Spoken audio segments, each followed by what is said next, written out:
a máa kú oríire o, ó gbàjó ó gbàlù ó gba káyọ̀ ká dúpẹ́ lọ́wọ́ Ọlọ́run finally ń tà ń retí ti dé o. Àwa náà là ń tẹnu mọ́, àwa là ń béèrè lọ́wọ́ ara wa pé ìgbà wo gangan ni ọba Aláàfin fẹ́ sígun fún Ìbà Gani Adams, ṣùgbọ́n wọ́n ní bí inú ṣe rí lóbìyàn o, wọ́n láwọn ọ̀rọ̀ kan wá, wọ́n ní báyìí àwọn ti sígun fún Ìbà Gani Adams. Wọ́n pa aláṣẹ ni àbí wọ́n dá lámọ̀ràn? Ó dá àwọn bẹ́ẹ̀ bá wá dénú àkójọpọ̀ ròyìn fò sí wẹ́wẹ́ lẹ́kùnrẹ́rẹ́. Ẹ kújó kábíyèsí àtayaba láàfin. Ó dá ẹjẹ́ àtẹ̀síwájú àròjọ mùsùlùmí ṣùgbọ́n ẹjẹ́ ń kọ́kọ́ kí yín káàbọ̀ sínú ìròyìn tòní ìpàdé ọlọ́mọlé ọlọ́mọlú ọlọ́mọ orílẹ̀-èdè níbi tọ́mọdé tí mọ́ ọ̀wẹ̀ta tí ń bá gbà jẹun o Abala Lerefe tá a mọ́ gbà wọlé. Lójú fèrèsé náà ni o, ẹjẹ́ àtẹ̀wájú àròjọ mùsùlùmí lórí ọ̀rọ̀ insecurity náà ni tí ọba Aláàfin gbègbèsẹ̀ lé lórí. Lábàtún gbọ́ wọn ní Kwara wọ́n tún ti pa àwọn èèyàn lọ rẹpẹtẹ o. Wọ́n ní àwọn fìjìláńtẹ́ gbìyànjú, àwọn ọlọ́dẹ àdúgbò náà wọ́n sa ipá wọn ní ṣùgbọ́n wọn mépọ̀ jọkà lọ. Wọ́n gbéná kojú àwọn agbésùnmọ̀mí ṣùgbọ́n ṣe ní ìbọn dún takotako.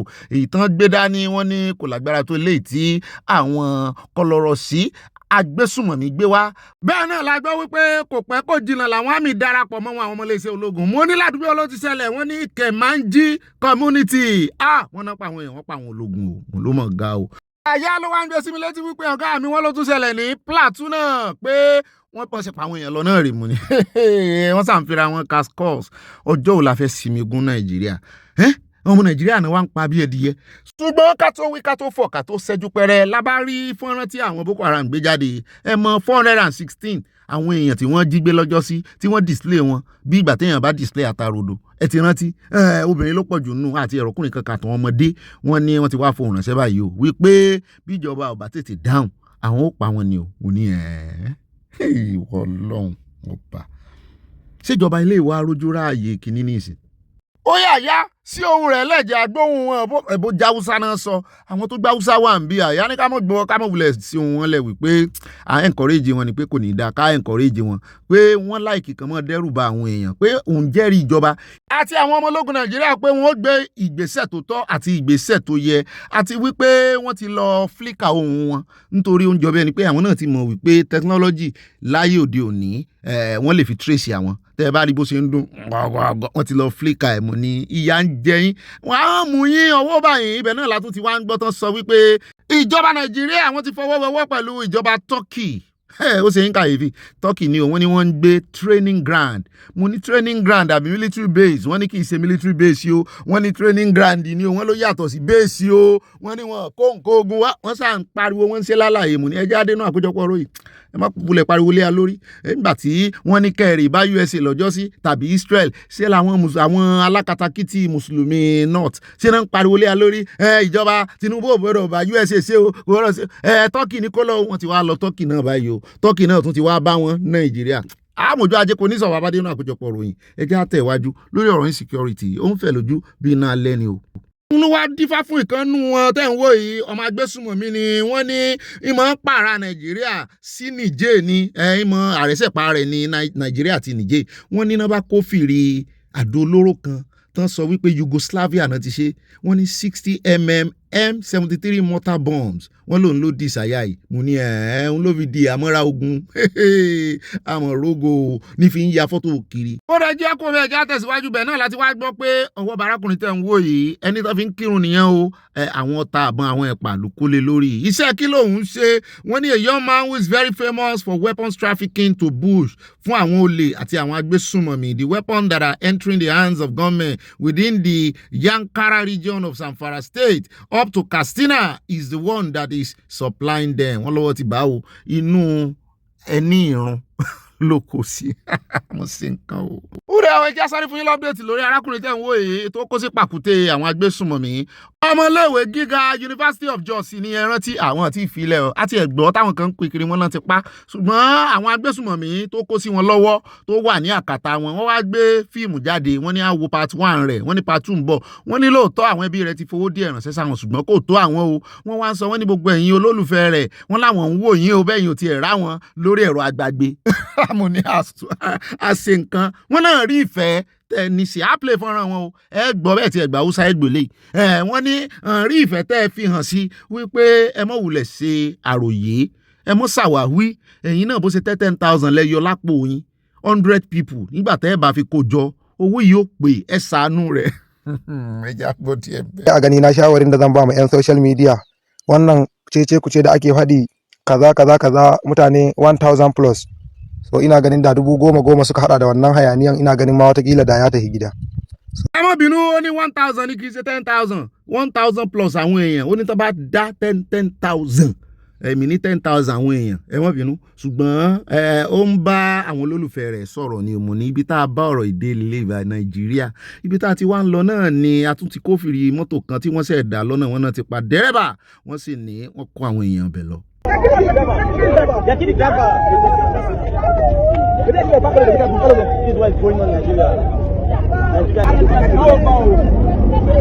Nigeria is born.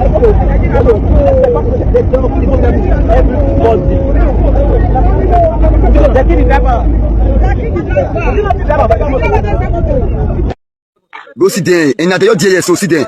You see where that you like so? You see, now they kidnap you, the actual there, now they offload there, and they say soldiers they there. See people, see squad. Bẹ́ẹ̀ rí, ó ti wá di daily occurrence Nàìjíríà. Ó dá àwọn ẹja tẹ̀wájú, àwọn èèyàn ti ẹ̀ ń bú ẹni tó ṣe fọ́nrán yìí. Wọ́n ní kí ló dé tí òun lo Samsung wípé kò bá capture dáadáa, àwọn orí ti ń sọ pé kó súnmọ́ bẹ́ẹ̀. Mo ní kà ní. Ó dá ẹja wá dé Plateau, àyà lòun ti rí fọ́nrán àwọn tí wọ́n pa àwọn èèyàn wọn. Ó ní ká lò ó, ká má wulẹ̀ fẹnu lásán sọ. Àwọn náà nínú ọ̀rọ̀ wọn, wọ́n fẹ̀sùn kan àwọn ológun. How can this terrorist come and attack us here?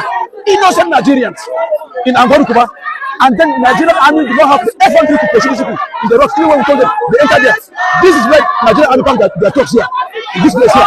They recruit to engage them there, but they're waiting for command. Which command? Who command who? When they're killing our people, and then yet you still follow our people at home, you arrest them at home. For what reason? All those guys that they were arrested by the Nigerian army, that's what we said. We told the government, we don't want to see Nigerian army and go any of our communities. Let them engage the terrorists in the forest. Yes, they are the ones that arrested our children. Bẹ́ẹ̀ rí bí orin Fẹlá dọ́bù wàhálà for dead body, wọ́n pa àwọn èèyàn wọn, àwọn ọmọ wọn tó tún protest, wọ́n tún arrest wọn, àwọn agbésùmọ̀mí pa àwọn èèyàn wọn, àwọn àmì tó yẹ kó wá dòòlà àwọn kan pa àwọn agbésùmọ̀mí tún wá, wọ́n tún wá arrest àwọn èèyàn. Ẹjẹ́ kò bẹ́ẹ̀ jáde nínú ṣọ́ọ̀ṣì, ọ̀rọ̀ kan ní ń já rìnrìn, ṣùgbọ́n ká tó lọ ìdí ọ̀rọ̀ tí ń já rìnrìn, ẹjẹ́ kọ́kọ́ dọ́dọ̀ dádì náà. Wọ́n náà fohùn lẹ̀ lórí báwọn agbésùmọ̀mí àwọn Fúlàní herdsmen bó ṣe ń pa àwọn èèyàn, wọ́n ti ẹ̀ gégùn fún wọn làwọn ẹ̀ wá ní bóyá torí ti bàbá tó sọ̀rọ̀ lọ́jọ́ sí tó ní Kristẹni ò ní bàbá ní Nàìjíríà, wọ́n ní bóyá torí ẹ̀ ní bàbá ṣe gbóhùn sókè. Mo ní bàbá ti mọ́ gbóhùn sókè, ó kàn jẹ́ pé inú ṣọ́ọ̀ṣì náà ti mọ́ sọ ni. A fẹ́ kí bàbá jáde kan sí press brief, ṣùgbọ́n lọ́tẹ̀ yìí náà inú ṣọ́ọ̀ṣì inú àdúrà ló ti jẹyọ.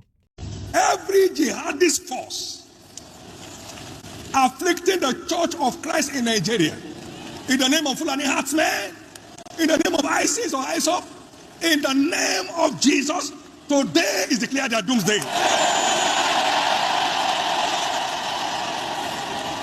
Everyone celebrating the killing of innocent, your judgment has come. La Posque Cocaparia, Nante Cotopenia.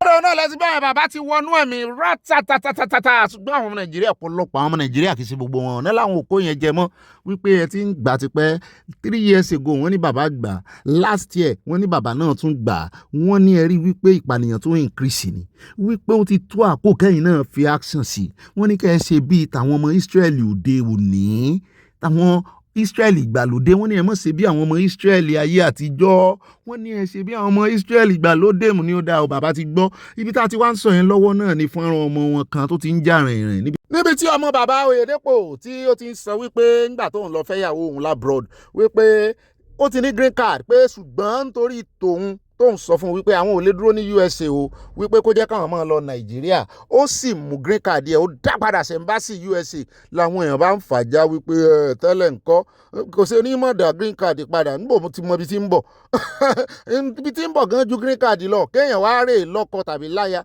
nínú ìdílé Oyèdépò, àwọn ọmọ gun private jet ṣeré ni àwọn èèyàn wá lójú bẹ́ẹ̀ lọ, ń táwọn èèyàn tó wá ń condemn wọn sí, mo ní kílẹ̀ ń condemn ènìyàn lé ní iṣẹ́, wọ́n ní kì í ṣe embassy náà ti ń fún èèyàn ní green card, àti wípé ẹ̀jẹ̀ àgbọ̀ ń tó kọ́kọ́ sọ̀nà ká tó fi àti wípé wálé. When we got married, my wife, she grew up mostly in the US. She was almost about to become a citizen when we got married. The moment we got married, as you know, we are not staying in the US, we are moving to a place of assignment and so forth. She went back, she had a green card, was just a step to go and get her passport. Went to the, I've not seen it before, went to the American embassy and went to return her green card. I'm saying with my husband, she went to go and return her green card. I don't want green card again. That's the card some people will kill themselves for. Just a step to see, she went back. That was the first time she will enter into American embassy. Went there, what did you come for? I came to return my green card. You see, what is it? Somebody will go, they say no by force. No. No. ó náà láti gbá yẹn o ọ̀pọ̀lọpọ̀ reaction mixed reaction làwọn ọmọ nàìjíríà tí wọ́n sọ lórí ọ̀rọ̀ ìṣùgbọ́n Daddy Freeze ló wá lead àlùtà níbi tó ti ń pariwo àlùtà. ṣùgbọ́n kò rí èèyàn dá lóhùn wípé Victoria Asata ṣùgbọ́n síbẹ̀ náà ó go on sàn ó ní ìbéèrè tó ń fẹ́ bí ni wípé òun gbọ́ tí pásítọ̀ sọ wípé ìyàwó òun ò dẹ̀ ń bá sì rí ló wá ń bi wípé ọjọ́ tó kọ́kọ́ dé ẹ́mbásì ó dá green card padà pé bó ló ṣe gba green card làwọn èèyàn bá bẹ̀rẹ̀ sí ṣàlàyé tí ò sí tán sí ń bẹ lórí ọ̀rọ̀ ọlọ́rọ̀ bóyá nígbà tó ti wà kékeré náà ti bí síbẹ̀ àbí bóyá ó ti Schengen country lọ síbẹ̀ ó wá béèrè ní USAID wọ́n ṣàbẹ̀rẹ̀ sí tó ẹjọ́ lórí ọ̀rọ̀ ọlọ́rọ̀ kí ló kàn ń bẹ báwọn tí wọn náà ń bá sọ̀rọ̀ inú ṣọ́ọ̀ṣì wọ́n fi ṣe àpèjúwe ọ̀rọ̀ ní àwọn kan ní kò yẹ kó fi preach inú bíbélì ló yẹ kó ti mọ̀ preach kò yẹ kó fi experience ẹ̀ preach oríṣiríṣi ẹ̀jẹ̀ àpò ńbẹ kò kàn wá tó kàn wá gbọ̀ngbọ̀n jù ní káwàsá ti gbòmìnira. ṣùgbọ́n àti ṣetán tá kúrò ní jurisdiction ṣọ́ọ̀ṣì o ẹ mọ̀rọ̀ tí Sowore sọ lọ́jọ́ sí tó bẹ̀rẹ̀ sí bú àwọn pásítọ̀ pé wọ́n kọ́ skul jọ pé owó onírú owó aláta tán gbàjọ ní ṣọ́ọ̀ṣì ni wọ́n sì fi kọ́ ṣùgbọ́n wọn jẹ́ káwọn ọmọ yẹn kan lọ skul yẹn àwọn olówó náà ń gbà sí skul bàbá ìwà ló ní dáhùn fún Sowore. And they use church money to start a school, and the church member cannot afford it. Let me help your foolishness. Many of these pastors and churches that you are speaking against, what they are doing, your presidents, your governors have never done it in almost 60 years of your existence. Go to Redeem Camp today, there's 24 hours electricity forever. Go to Winners Land today, 24 hours electricity forever. In your own country, after they are stoning you blind, they can't give you 5,000 megawatts, yet you are insulting pastor. May God have mercy on you. If they run this nation like Redeem Camp, we will have free education, free lights. If they run this nation like Canaan Land, we will have what? Free education, we will have free lights. People that have never achieved anything meaningful in their life, you are telling somebody how to run things. When we carry church money to start a school, once we release that money into the school becomes an entity. That is what we call capital for starting a business. That school must become self-sufficient, or else if we die in natural death. Now question, if your father is a staff of that school, are we to pay your father's salary, or we should give them God bless you? Because you guys are just stupid. You're just a bunch of unserious people talking rubbish online. You have never achieved anything meaningful in your life. That school must pay salary to all the professors. So you mean every Sunday, praise God, first offering for church, now want to collect school offering for salary? No! The money we are put there must be used in such that you can continue to pay their salary, pay their this one, run the school. ẹgbẹ́ ṣe ìdáhùn yẹn só wà tẹ̀rúnlì sódà ó tẹ́yìn lọ́rùn bàbá ní gbọ́dọ̀ gba àwọn èèyàn sí skul ṣé ẹ wá gba àwọn pẹ́rẹ́ǹtì ọmọ yìí sí skul wọn náà máa gbà wọ́n ní bẹ́ẹ̀ bá dé winners wọ́n náà mọ winners nìkan náà máa gbà síṣẹ́ kan tó gba aráàta wọn àkọ́kọ́ gba ọmọ winners mo ní ó ti yanjú ọ̀rọ̀ ńgbà yẹn bóyá ọ̀rọ̀ òye Sowore ni ó sì ti yé bá ọ̀pọ̀lọpọ̀ àwọn èèyàn náà ni máa sọ bẹ́ẹ̀ o bóyá bí bàbá ṣe wá ṣàlàyé ní ìsìn bóyá yóò yé ẹ jẹ́ àtẹ̀wájú àròjọ mùsùlùkùn ọ̀dọ̀ pásítọ̀ mi náà là ń lọ níbi tó ti ń fi ẹnìkan kò ní ṣọ́ọ̀ṣì ìrọ̀ àkúrò ní ṣọ́ọ̀ṣì àtẹnumọ́ la ṣe iṣẹ́ rí. ẹ ráwọn pásítọ̀ àwọn ìpààyàn sọ̀rùn bíi tàwọn alákatakítí mùsùlùmí ṣùgbọ́n wọ́n pààyàn sáyé bẹ́ẹ̀ ni àwọn náà máa pààyàn sáyé ẹ jẹ́ á gbọ́ bí wọ́n ṣe fojú àwọn ọmọ ìjọ gbolẹ̀ lọ́dọ̀ tèmi ó fojú àwọn ọmọ ìjọ rẹ̀ gbolẹ̀ ni èmi sì rò pé ìgbéraga ni pásítọ̀ ta fẹ́ mú wáyé lórí ọ̀rọ̀ ẹ wá dá owó kìíní bẹ́ẹ̀ bá dáwó fún mi ìyàwó lè jòun mọ́ òun ti lówó gan mo ní bọ́lọ̀ ń bá tiẹ̀ wá ń ṣe fún ọ náà. ṣé bẹ́ẹ̀ yẹn ni ó lò olóńdáwó gbá òǹdáwó àwo nínú ṣọ́ọ̀ṣì iye $12,000 ló lóun dá ó kéré jù every month nínú ṣọ́ọ̀ṣì rẹ̀ náà ni o ẹ jẹ́rìí àwọn èèyàn náà ti dá lóhùn wípé inú ṣọ́ọ̀ṣì yín náà lè ń dá sí ẹ ṣe fi fáwọn aláìní mo ní àbádébẹ̀ ò bóyá ó ń fáwọn aláìní ẹ jẹ́ àkọ́kọ́ gbọ̀ná kó lè yá dáadáa. Offering on Sunday is bigger than what I use. Am I talking to you? Minimum I give on a Sunday is $12,000. I don't use church for myself. That's the minimum. That's what? Minimum I give the equivalent of it. Every Sunday. Every what? And the minimum I give on a weekday, minimum, is $2,000+. Check well. Even if I'm not in church, you see my offering on the table. Even when I travel, my offering will be there. That's I understand. Even when I'm out of town, I will write my offering and keep. This man knows the principle. Can I humble you? If you're angry, don't give me offering, I'll be rich. Just get angry in the church and say, man, too talk, man, too sharp, I won't give my offering again. I'll be stinkingly rich. I know how to move the hand of God. And that's what? I'm not depending on your money, please. If my birthday is coming, get angry, don't give me any money. This guy will be stupendously rich. Because it is not coming from you. It is coming from my covenant work with God. When you give to me, it's not you that get ẹ ti gbọ́ when you give to me it's not you that give to me o ọlọ́run ni ṣùgbọ́n àwọn èèyàn lọ́lọ́run lò ẹlẹ́ẹ̀kejì náà ni wípé ó ní tí kankan ní bá decide pé I will not give this man offering àwọn èèyàn ló hold up mẹ́yẹn wípé òun lòún gba offering I will be stupendously rich tó o bá fún mi lọ́fún ìmọ̀ pé kó o bínú pé even lọ́jọ́ birthday gan kẹ́ má fóun ní nǹkan birthday mọ̀ pé I will be stupendously rich àwọn èèyàn wá ní indirectly tó ń sọ náà ni wípé òun lòún gba offering wọn mọ̀ ní ẹ wo ẹ̀yin náà lọ ṣọ́ọ̀ṣì ẹ̀bẹ̀ bá fẹ́ fún lọ́fún ẹ mọ̀ jẹ́ àdásọ̀rọ̀ ọlọ́rọ̀ ìbáwọ̀ ẹ ń gbọ́ ló gbọ́ ẹ ń gọ̀ ló gọ̀ ẹ jẹ́ àkóhùn bẹ́ẹ̀ jẹ́ àwa dé ọ̀dọ̀ Ọ̀gbẹ́ni Isaac Fayose ọ̀rọ̀ kan ló sọ̀rọ̀ láàrin òun àti Ṣèyí ló bá bẹ̀rẹ̀ sí pé Ṣèyí lórúkọ Ṣèyí lawless lórí ọ̀rọ̀ kan tí Fayose ṣe fídíò kan tó ṣe ẹjá jọ wo fídíò níbi tó ti sọ wípé nǹkan gbẹ ẹnu gbẹ gbogbo ilẹ̀ gbẹ kò sérò lẹ́kọ̀ọ́ mọ́ wípé ìyà ní jẹ́ mo kúndùn pọ̀nmọ́ ẹran kíní ń bẹ lára àwọ̀ pẹ́kọ́nọ́mì olódò dẹ̀ ló fà á. Even Lagos road wey dey busy poverty don carry am. E share everywhere, poverty. President Tinubu, you should resign. Resign now. The poverty, people no dey comot again. Motor no dey road. Look at Lagos road. Motor no dey. How much is 10 litre fuel? 14,000. Who can afford 14,000 every day? And IMF said you guys are spending, you have spent over 43 trillions. Hidden spending. Akpabio, impeach President Tinubu now, Akpabio. Save Nigerians. ó rá ọ̀rọ̀ tí Fáyọ̀sé fìbínú sọ̀rọ̀ ó sọ jù bẹ́ẹ̀ lọ o kò sáàyè ní o ní Ṣèyí lọ ẹ sì mọ̀ pé fáànù Tinubu ni Ṣèyí lọ kì í ṣe é sí o fáànù wọn ni ló bá ganu sí máìkì ló bá kọ́ sórí agbágbé wípé ẹ ń bá ní ọgbọ́n lórí kò direct ẹ̀ sí Fáyọ̀sé directly ṣùgbọ́n lo fídíò ẹ̀ ó lẹ́ ń bá lọ́gbọ́n lórí ó mọ̀ wípé látìgbà tí wọ́n ti ṣe red and blue metro lines ni àwọn èèyàn ti gbé mọ́tò lẹ̀ pàápàá jùlọ nínú wípé nǹkan epo wọn gbogbo ayé ló mọ̀ pé pó wọn kì í sì ṣe Nàìjíríà kì í sàrẹ Tinubu ló fà á ó ní ṣẹṣẹ pẹ́ o àbí pẹ́pẹ́ ṣẹ́jàre mo gbé fúnra wọn ó ní nítorí ogun ránù ni àti ogun Amẹ́ríkà ló jẹ́ kí epo tún lọ sókè mo ní kí ogun ránù tó délé epo tún ti lọ òkè nígbà tán ti yọ subsidy jọjọ tó bá tiẹ̀ wà dúró lórí excuse wípé wọ́n ti ṣe red and blue metro line àgbọ̀yẹn tó bá yẹ pé torí ẹ̀ ni o mo sì jẹ́rìí ọmọ Nàìjíríà mentality Nàìjíríà yàtọ̀ sí tìlú èbò kódà kan ṣe red and blue metro line àwọn èèyàn sì gbé mọ́tò torí ó ní tí mọ́tò ń ṣe nínú status ọmọ Nàìjíríà bọ́ bá ní mọ́tò Nàìjíríà àwọn afojú pé ó ń bẹ lọ́wọ́ rẹ̀ díẹ̀ wọ̀ ìwọ náà ó fi gara ṣùgbọ́n nílùú òyìnbó à ń gun bá ṣíkù ẹlòmíín lè mọ́ gbé mọ́tò jáde láàrin oṣù kan lọ́rọ̀ kan ó ti wá dá lóhùn eléyìí ló tún wá mú inú bí bọ̀dà Isaac Fayose padà wípé ìwọ ń sọ̀rọ̀ sóhun ẹjẹ́ sáré gbọ́ dáhùn díẹ̀ tí Isaac fi dá lóhùn padà. My reply to Ṣèyí lawless, it be like say they don't capture your brain. Your brain is captured, so you are permanently enslaved. And I'm not surprised. It's because you are poor mentally, physically. You know naturally people like you cannot make money for themselves. They cannot create any industry. So they are easy tools in the hands of the thieving politician.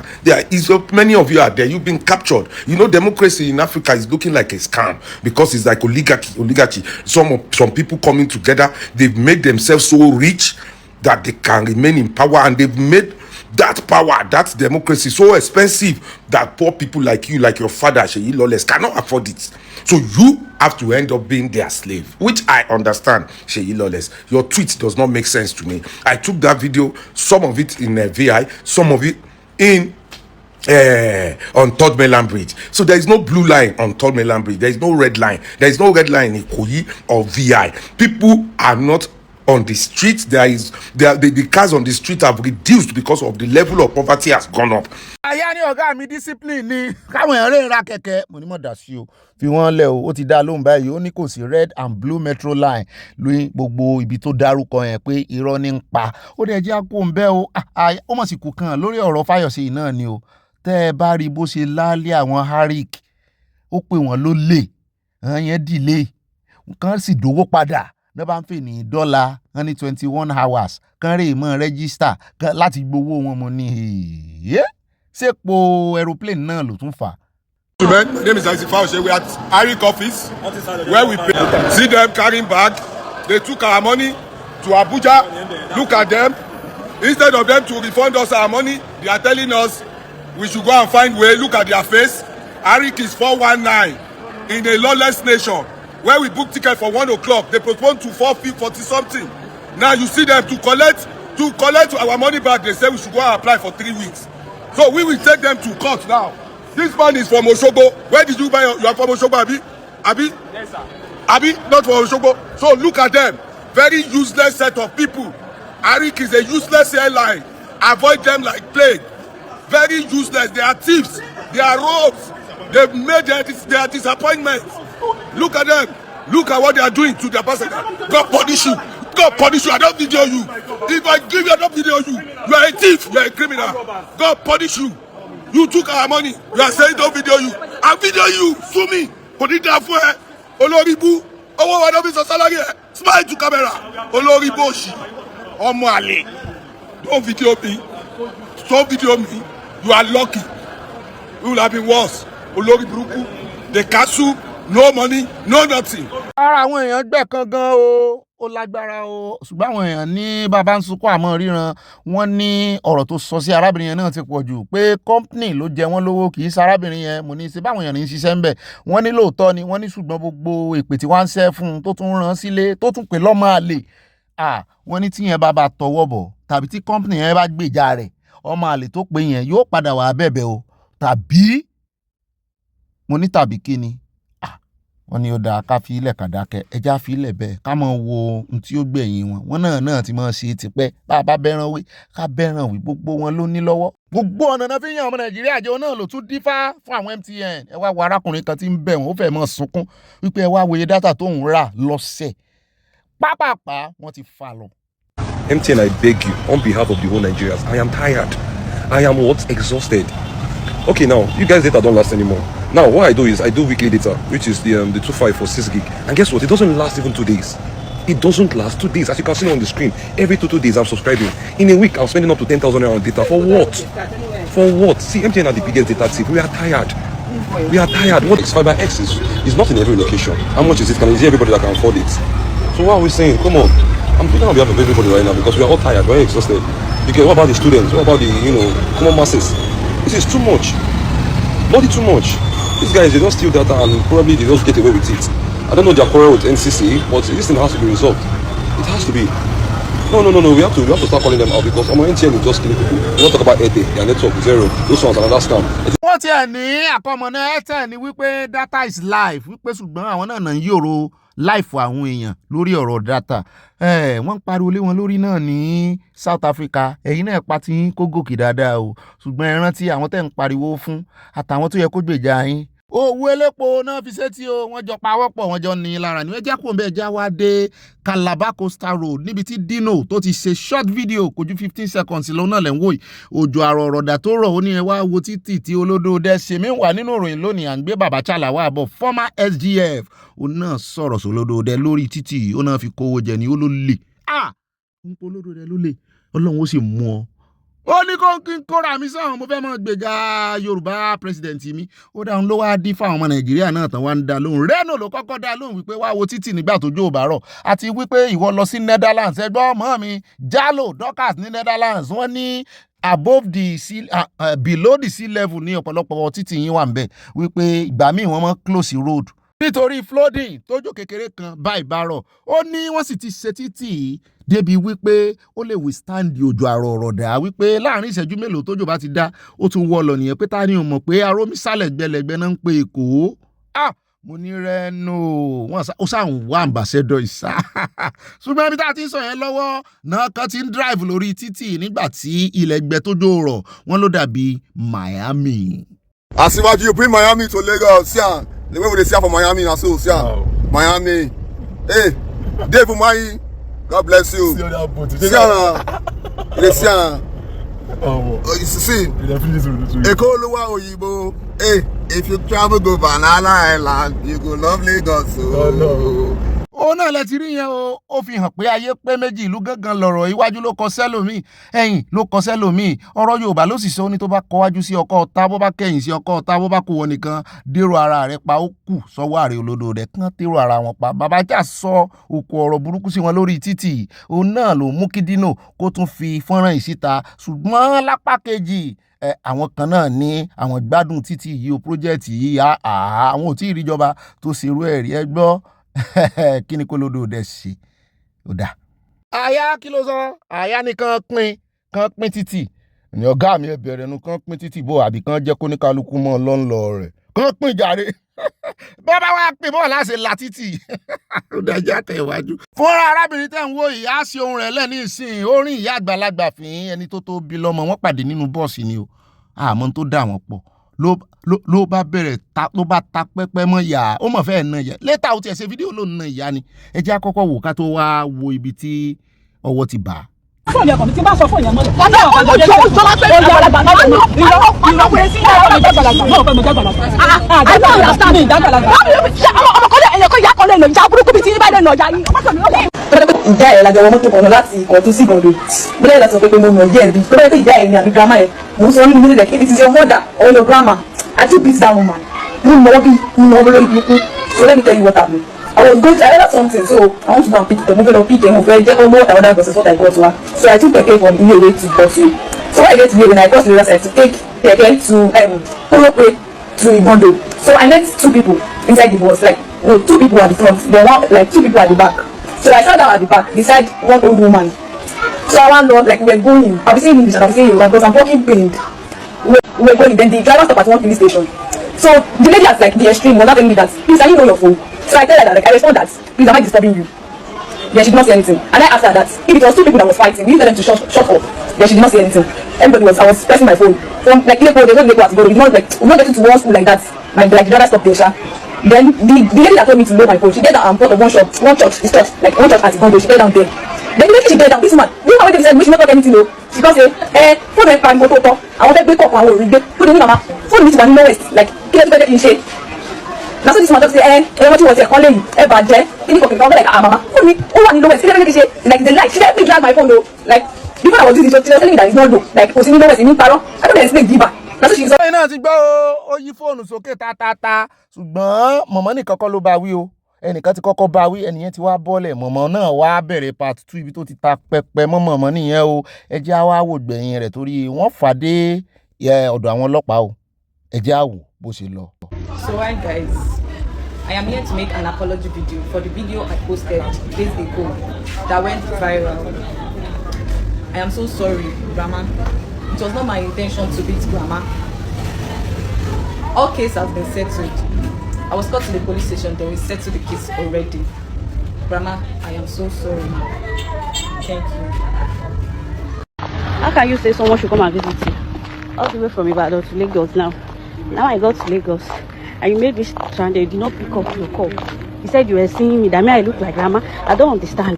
Okay, now you make me look like a fool here, Abby. You make me look like a fool here. I've been walking through the streets for like 5 times now. No, I won't borrow money for that. I don't get transport, guys. Àwọn ọmọge wo yìí wọ́n lọ ibo ni ọgbọ́n wọn dorí kọ. Kò sí ní tó burú nínú kó wá boyfriend lọ. Ṣùgbọ́n ẹsẹ̀ bẹ̀rẹ̀ tí ìríra yín rí boyfriend ló yẹ kó kọ́kọ́ wá o wá ọkùnrin ní máa ń lé obìnrin. Ẹ̀yin lẹ sọ́ra yín dọ̀pọ̀. Ó ti wá rí ọ torí ó ti wà street ẹ̀. Ó ti wọ̀ látojú window.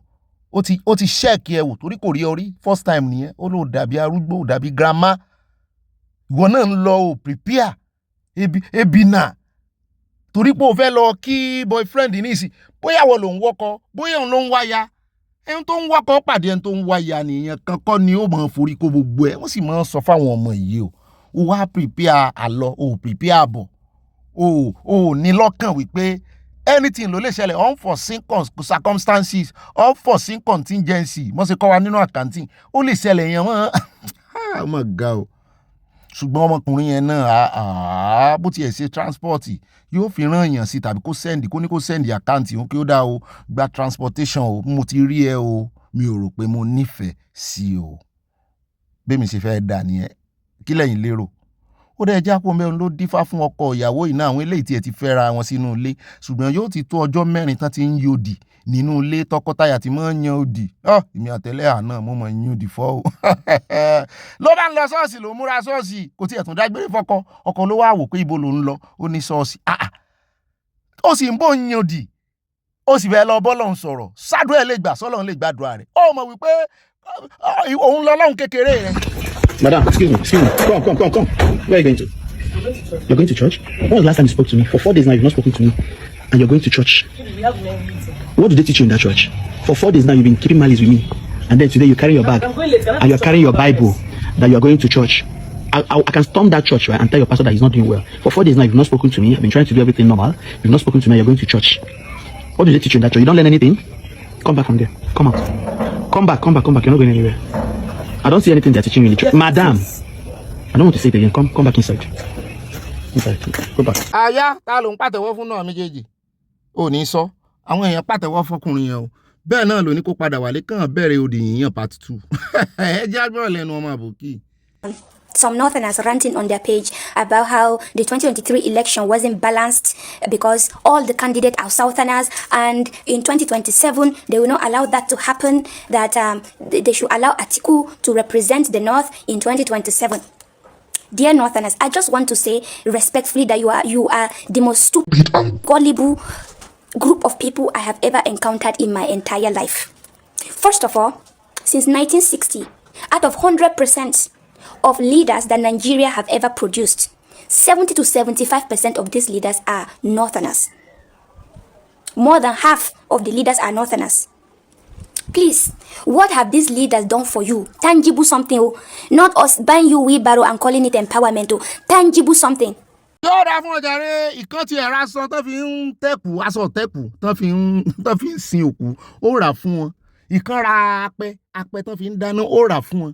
Imagine aya láti lo fọ́nrán ìrí ká tún fi rán wọn létí ni ọ̀rọ̀ rẹ̀ ó sì bá gbà mú ó bá gbà mú àyà jẹ́ àlò ó dẹ̀ já kò ń bẹ́ o. Fọ́nrán yìí ni mo rí o wọ́n láwọn ọlọ́pàá ló wá afurasí ọ̀daràn kan délé àdúgbò rẹ̀ náà ti bá ó wá ń kírun ta wọ́n ní ẹni tá à ń wá lọ́nà láàkó wọ́n ní wọ́n sì ní sùúrù fún wọn wàá mọ̀ bóyá Nàìjíríà ló ti ṣẹlẹ̀ ó fẹ́ jọ mọ́tò ọlọ́pàá Nàìjíríà wọ́n sì ń wòran ibi títí ń kírun náà pé bọ́ọ̀ bá kírun tán ọwọ́ àwọn ló bò sí ẹgbẹ́ ọba jẹ́ ìníṣẹ́ kírun yẹn tán.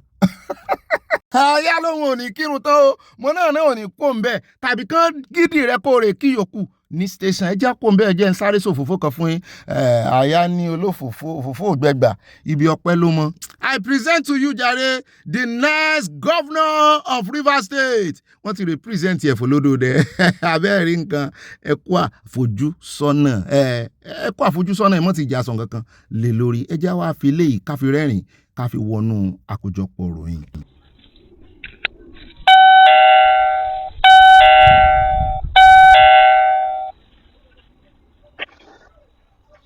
Hello. Hello. Yeah, you have a package, please. Please drop it at my doorstep, please. I will need you to come outside so you can sign the package because it's a special delivery. Oh, sorry, I'm in the bathroom and it's going to take a long time. Just drop it at my door. I'll pick it there. Please. Okay, Moriunko, order, auntie. I drop it already. Buy me drop rest, Ibe. Worry me order. Only you go and do support work. From there again, the following morning you go for delivery job. They're also doing cleaning. You don't even have time for me. So why won't I order what I order? I beg. I ordered it, so there's nothing you can do. Only you order Dido. Wait, Bele. Wait, you can't take kaya. Kimori order Dido. I have to, please. So Kemi go to order Dido ni bari ko mo aso bill o. Kemi òṣìṣẹ́ kemi adobo aka. Àbí kemi òṣìṣẹ́ gbogbo bill kaka sọ nílùú ṣe oni ma mu sọ. Àbí ṣe oni ma mu sọ. Múra sí àwọn. Ní ìkọ̀kọ́ dúró sílé. Mọ̀ dúró. Ṣé bẹ́tà ju kàn bá do àyà rẹ̀ aká. Kò tí ì yé yín tọkọtaya ni wọ́n fi gbé wa débẹ̀ ni ọkọ gbogbo iṣẹ́ ní í ṣe kówó lè pé ó tún wá ń ṣiṣẹ́ delivery ń ló wá lọ deliver lé ilé rẹ̀ náà ni o ìyàwó rẹ̀ ló lọ deliver Dido.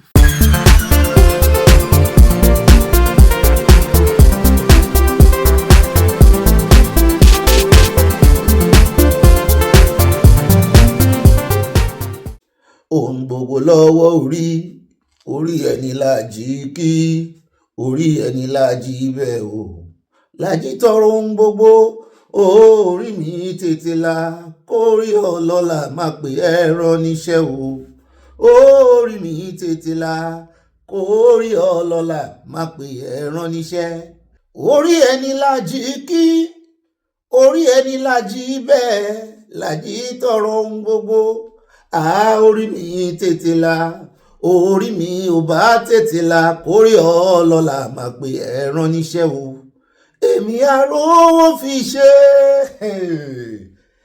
àjọ máa rówó fi ṣe o àdè máa rówó fi ṣe pàmpàrà pàmpàrà pàmpàrà pàmpàrà pàmpàrà piano yẹn nìyẹn èmi àrówó fi ṣe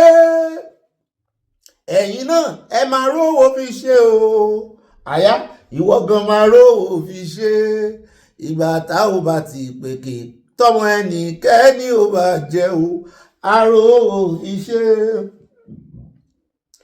ìgbà tá ò bá ti pé kí tọmọ ẹnikẹ́ni ò bá jẹ́ o a máa rówó fi ṣe o gbọ́ bí mo ṣe ń wí ẹlẹ́ àtẹ̀mú mi ẹ̀mí ọ̀gá àyà mi ṣe pìpìpì àyà máa gbọ́ mi bí mo ṣe ń wí màámi Grace Olùṣọ́ tọ́ṣẹ́ ń gbọ́ àmàmì Ṣọlá Òdúmọ̀ṣù mo rí yín o àpò ṣàṣàmùrà ògbẹ́rí àpò ṣàṣàmùrà ògbẹ́rí ṣàṣàmùrà o àjọ máa rówó fi ṣe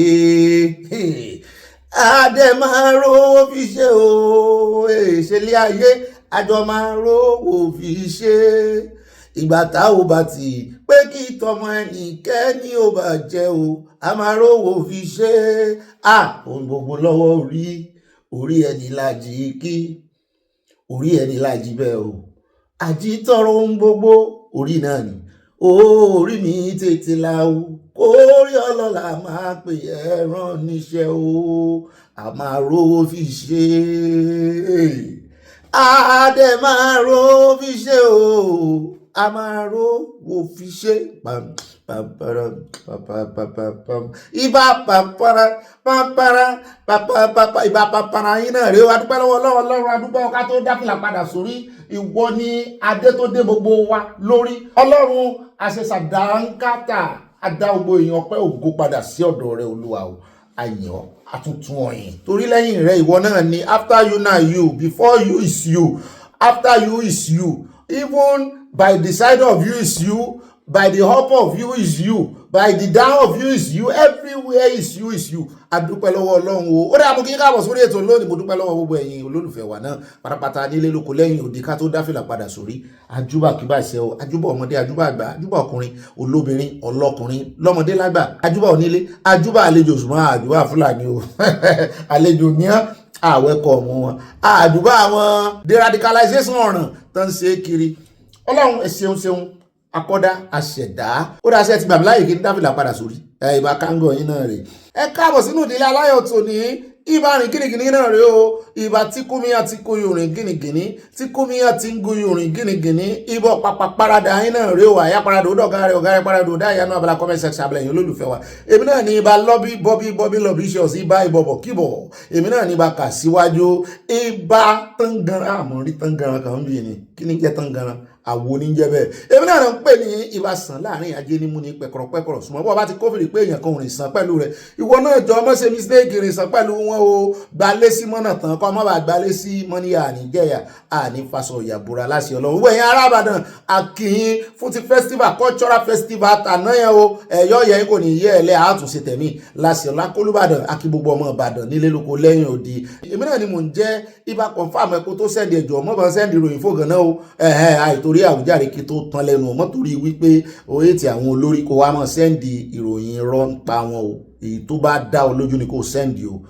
bọ́ bá ṣe mistake padà kò rí ṣàtúnṣe wọ́n yìí fi rọ́ wá òótọ́ o òótọ́ ni kò fi na irọ́ pa ìmọ́lẹ̀ ni mọ́ borí òkùnkùn òjúbà náà lọ wọ́n lè máa ṣiṣẹ́ òkùnkùn kí wọ́n náà tún wá fi iṣẹ́ òkùnkùn kó fẹ́ fi jàre wọn kò possible kàtígórì kan náà lẹ́jọ́ wà yẹn nídìí èyí wọ́n fi rọ́ wá rọ́ wọ́n ṣẹ̀ taanú nítorí pé wọ́n ṣe dáadáa fi wọ́n lẹ̀ bọ́lá wọn ó ṣe fìyà jẹ wọn sóò tí ẹ̀rí ọ̀pọ̀lọpọ̀ wọn ọmọ wọn bọ́ọ̀ bá kan àwọn ọmọ wọn Ọlọ́run gbé bùkátà lé lọ́wọ́ ni bẹ́ẹ̀ ni ìmí ọkùnrin míì ti bí obìnrin nú ọmọ wọn bí ọmọ sí rìndìnrìndìn àwọn náà ní special child jù náà jẹ́ pọ́n náà ń kó special owó wa àwọn náà ń kó jẹ jù. ó dẹ́ káàbọ̀ lẹ́ẹ̀kan sí ẹmọ́jà dènà pẹ̀lú ká mọ́ fòpá pọ̀lọpọ̀lọ péjù ká mọ́ gbogbo lọlé olóró. alákọ̀ọ́kọ́ náà àkórí ìròyìn wa tò ní gbogbo eléyìí tẹ́ bá pàdé náà Abala Lerefe ó ti di àfẹ́yìn tẹ́gùn fi sọ ayọjú lójú fèrèsé ní alákọ̀ọ́kọ́ náà ròyìn tò ní ẹjá bẹ̀rẹ̀ látọ̀dọ̀ El-Rufai níbi tó ti ń pariwo wípé ẹgbà ń o gbogbo ń tóun gbọ́ èyí gbogbo àlà tóun láàkì sàláre o wọ́n fẹ́ kíìpù òun nínú ẹ̀wọ̀n wọn fẹ́ kó ń jáde o wọ́n fẹ́ pàrọ̀ lẹ́nu mọ́ o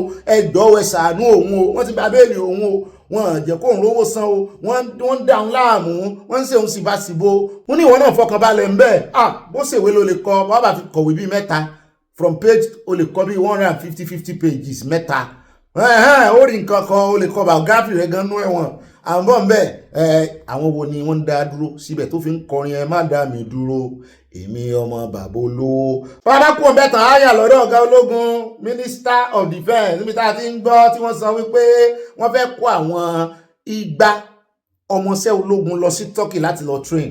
ní ẹ kó wọn lọ kọ́fà train wọn dáadáa. àfi bá a tún ṣe wá ń gbọ́ wọn ní kí wá ṣèyẹn nìkan wọ́n ní Turkey ti gba àṣẹ wọ́n ní àwọn ti fẹnukò pẹ̀lú Turkey láti wá dá training ground sílẹ̀. mo ní iṣẹ́ military base lẹ́fẹ́ wá dálẹ̀ wọ́n ní training ground sáà ni ní ó dáa o lábá ń wúra wa wọ́n bá ní ṣé mo ti gbọ́ látẹnu Gumi sẹ́nu rẹ̀ dùn ṣé àwọn Ayatollah sẹ́nu wọn dùn Dr. Yusuf sẹ́nu wọn dùn àti Galolos mo ní sẹ́nu wọn ti dùn báyìí wípé Turkey tán fẹ́ kí olódò dẹ́ lọ lọ́jọ́ sí àwọn náà wá fẹ́ dá training ẹ wo ẹ ti wọ́ wọn tí ò bá sì ti dojúkọ ní kálukú lọ nírọwọ́rọsẹ̀ Turkey fẹ́ wá dá training ground ilẹ̀ dá o mi ò ní sọ nǹkan kan mi ò ní sọ nǹkan kan àwọn ọmọ Nàìjíríà gan kọ̀ wọ́n àjọyìn ológun mọ́ àwọn wọlé fẹ́ wá lọ kọ́ tẹ́fẹ́ fẹ́ lọ kọ́ anyway bá a bá débẹ̀ á sọ lẹ́kùnrẹ́rẹ́ bá dákò bẹ́ẹ̀ tán á wà yà lọ́yọ̀ọ́ ẹgbọ́ta gangan ni ó fẹ́ gbégbá àdìbò lọ́yọ̀ọ́ fún ẹgbẹ́ òṣèlú APC à ń retí Adélabú pẹ̀ǹkẹ̀lẹ̀ mẹ́ẹ̀sì minister of electricity ni o mọ́ sọ pé minister of darkness o àwọn retí kan resign wọn resign ebe yìí lẹ́lẹ́ fẹ́ ṣe kìíní àwọn ni wọ́n ń da yín dúró tán da yín lọ́wọ́ kọ́ tọ́níkẹ́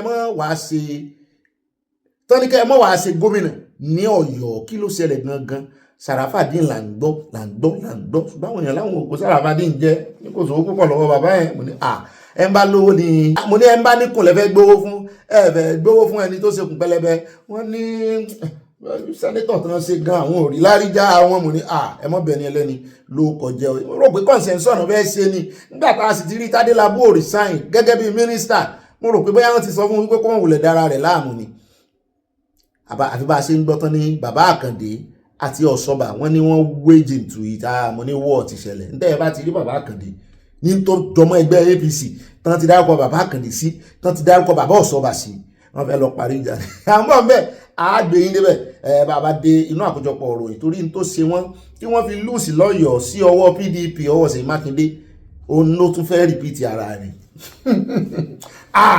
òun ló fẹ́ rìpíìtì ara rẹ̀ àmọ́ bẹ́ẹ̀ àti ìmọ̀ ti Èkó bóyá Hamzat ni bóyá ọmọ olódò rẹ bóyá ń bòdè ní padà bọ̀ àti ìmọ̀ wọn sí consultation lọ bá kó ń bẹ àyà lọ́dọ̀ ọ̀bàrà Délé Fárótì níbi tó ti ń já wá sí wípé àwọn láìdíà kan o mo ní kí láìdíà yín wọ́n ní àìdíà àwọn náà ni wípé the idea that begat Nigeria is a very bad one so you have an idea wọ́n ní bẹ́ẹ̀ so the idea you have has to do with the idea that begat Nigeria wọ́n ní bẹ́ẹ̀ ni mo gbà and it's a very bad idea wọ́n ní bẹ́ẹ̀ ni ní ẹ ti ń ṣe synonyms yìí ti ń pọ̀ jù àbí kí la pè alliteration àbí rhymes àbí wọn ò gbé èrò débẹ̀ wọ́n láwọn ó ṣàlàyé fún wa wọ́n sì ní àwọn tó gbé Nàìjíríà kalẹ̀ tán fọ́ọ̀mù ẹ̀ tán formulate ẹ̀ wípé wọ́n formulate ẹ̀ as a citizen based country mo ní bóògán lè rẹ́ jẹ́ citizen based country ní Nàìjíríà bẹ́ẹ̀ nílùú òyìnbó ní ìsìn gan-an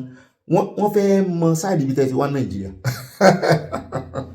wọ́n dá ogbó wa mọ̀ àwọn ọmọ ẹ̀ lónìí náà ní kò ní dọ́là bàbá kún bẹ́ẹ̀ tán àyà lọ́dọ̀ Babacha níbi tó ti pariwo wípé Tinubu is in panic mode Babacha Lawal former SGF ó ní Tinubu is in very panic mode ó ní pẹ̀lú bó ṣe jáde tó bínú tó sọ̀rọ̀ nígbà tá ti kú sọ̀rọ̀ àti Peter Obi ó lẹ́ẹ̀tì mọ̀ lára rẹ̀ wípé he is panic mo ní kí lẹ rí wọn láwọn ó ṣàlàyé fún abábádé náà àkójọpọ̀ ròyìn ká fún láàyè rí ẹ̀wọ̀n láàfún yín láàyè ibi tá a ti wá kó ń bẹ́ẹ̀ náà ni a tún ti wá gbọ́ kan lára àwọn ọmọ onídọ̀ọ́ bẹ́ẹ̀ ni pé LP Labour Party ní eléyìí fi sí i. Udeta ló kọ rẹ̀ ó ní Tinubu mindful of opposition numbers despite dismissing fears wípé ṣé ẹ ti gbọ́ lẹ́nu Abacha tó ní ẹ̀rù ń bà Tinubu ṣùgbọ́n Tinubu jáde ó lẹ́rù ò bà wọ́n pé pẹ̀lú bí ẹ̀wò sí wá bà tó nú ọ̀rọ̀ rẹ̀ pé ó confam fáwọn pọ̀ àwọn sì lè gbàjọba lọ́wọ́ rẹ̀ àwọn lè lè kúrò l'Aso Rock ní 2027 mo ní ó dá àjọ fi yín sí kàtígórì Abacha ló jẹ́ pé àti ìwọ náà àti ìwọ tó súnmọ́ Labour àti Abacha náà gbogbo yín ẹ ti wà ní ẹgbẹ́ ADC ẹ á fún yín láàyè ẹ sọ̀rọ̀ ṣùgbọ́n èmi ò rò pé Tinubu ń bẹ̀rù yín o bàbá ti wá kó ń bẹ̀ tán á wà yà ní ọ̀dọ̀ arákùnrin kan Etí Ọ̀sà ti gbèrò yín ẹ̀ wá tán fẹ̀sùn kàn pópá àyàn létí Ọ̀sà ó pa àwọn méjì kan wọ́n lọ́wọ́ ti bà ọwọ́ ti bà.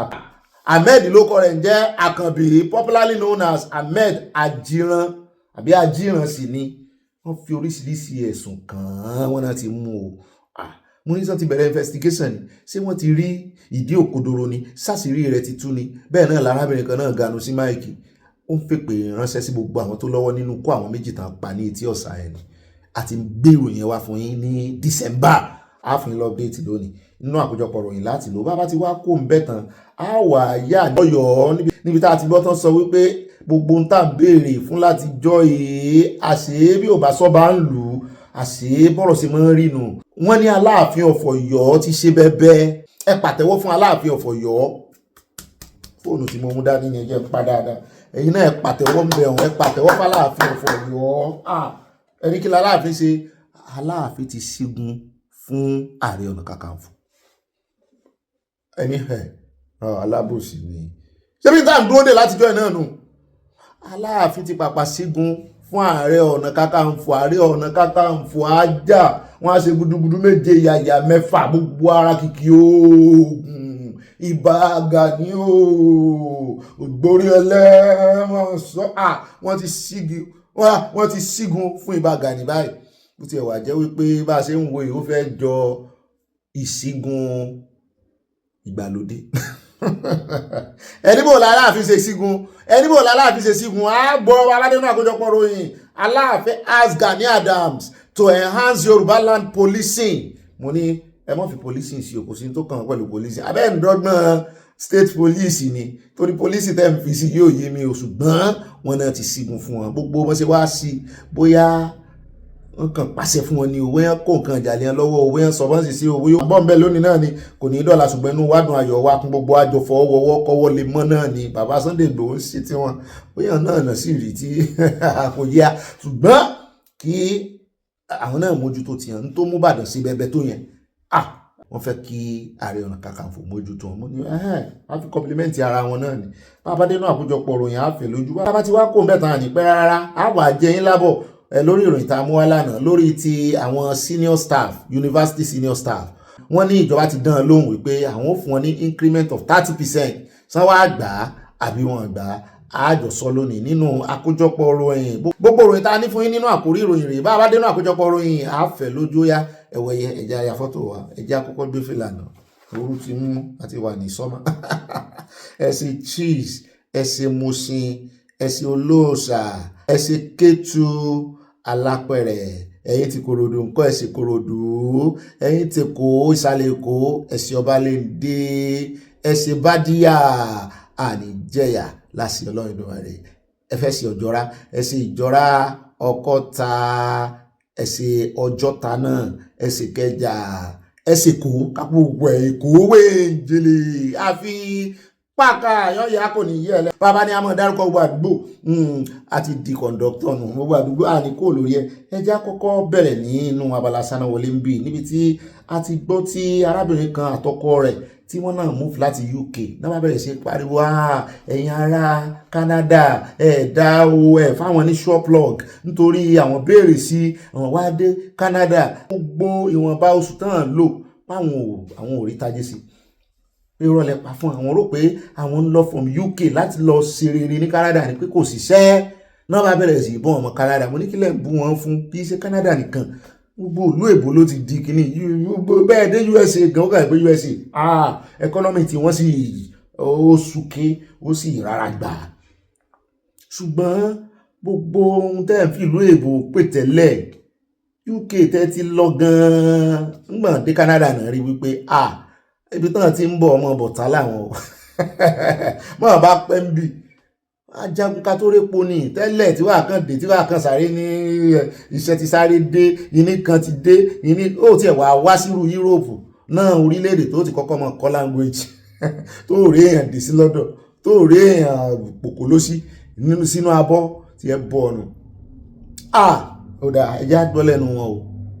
Relocating from UK to Canada, when I posted that video, a lot of people when they Canada they suffer. And when I know they come outside they talk. Jesus, me and my partner, we spent 5 months in Canada before we decided to come back to UK to come and settle. They deceive us. They deceive us. They deceive us. We went to Canada and we came back again empty-handed. No job. Nothing. Now Pakistan, India, and I get job. If you are a nurse, baby, this one they talk. If you are a nurse, it will be too easy for you. If you want to relocate to Canada, fair go there, go and spend some time and understand the system. Now you pack your full family, go if not you go suffer, no job.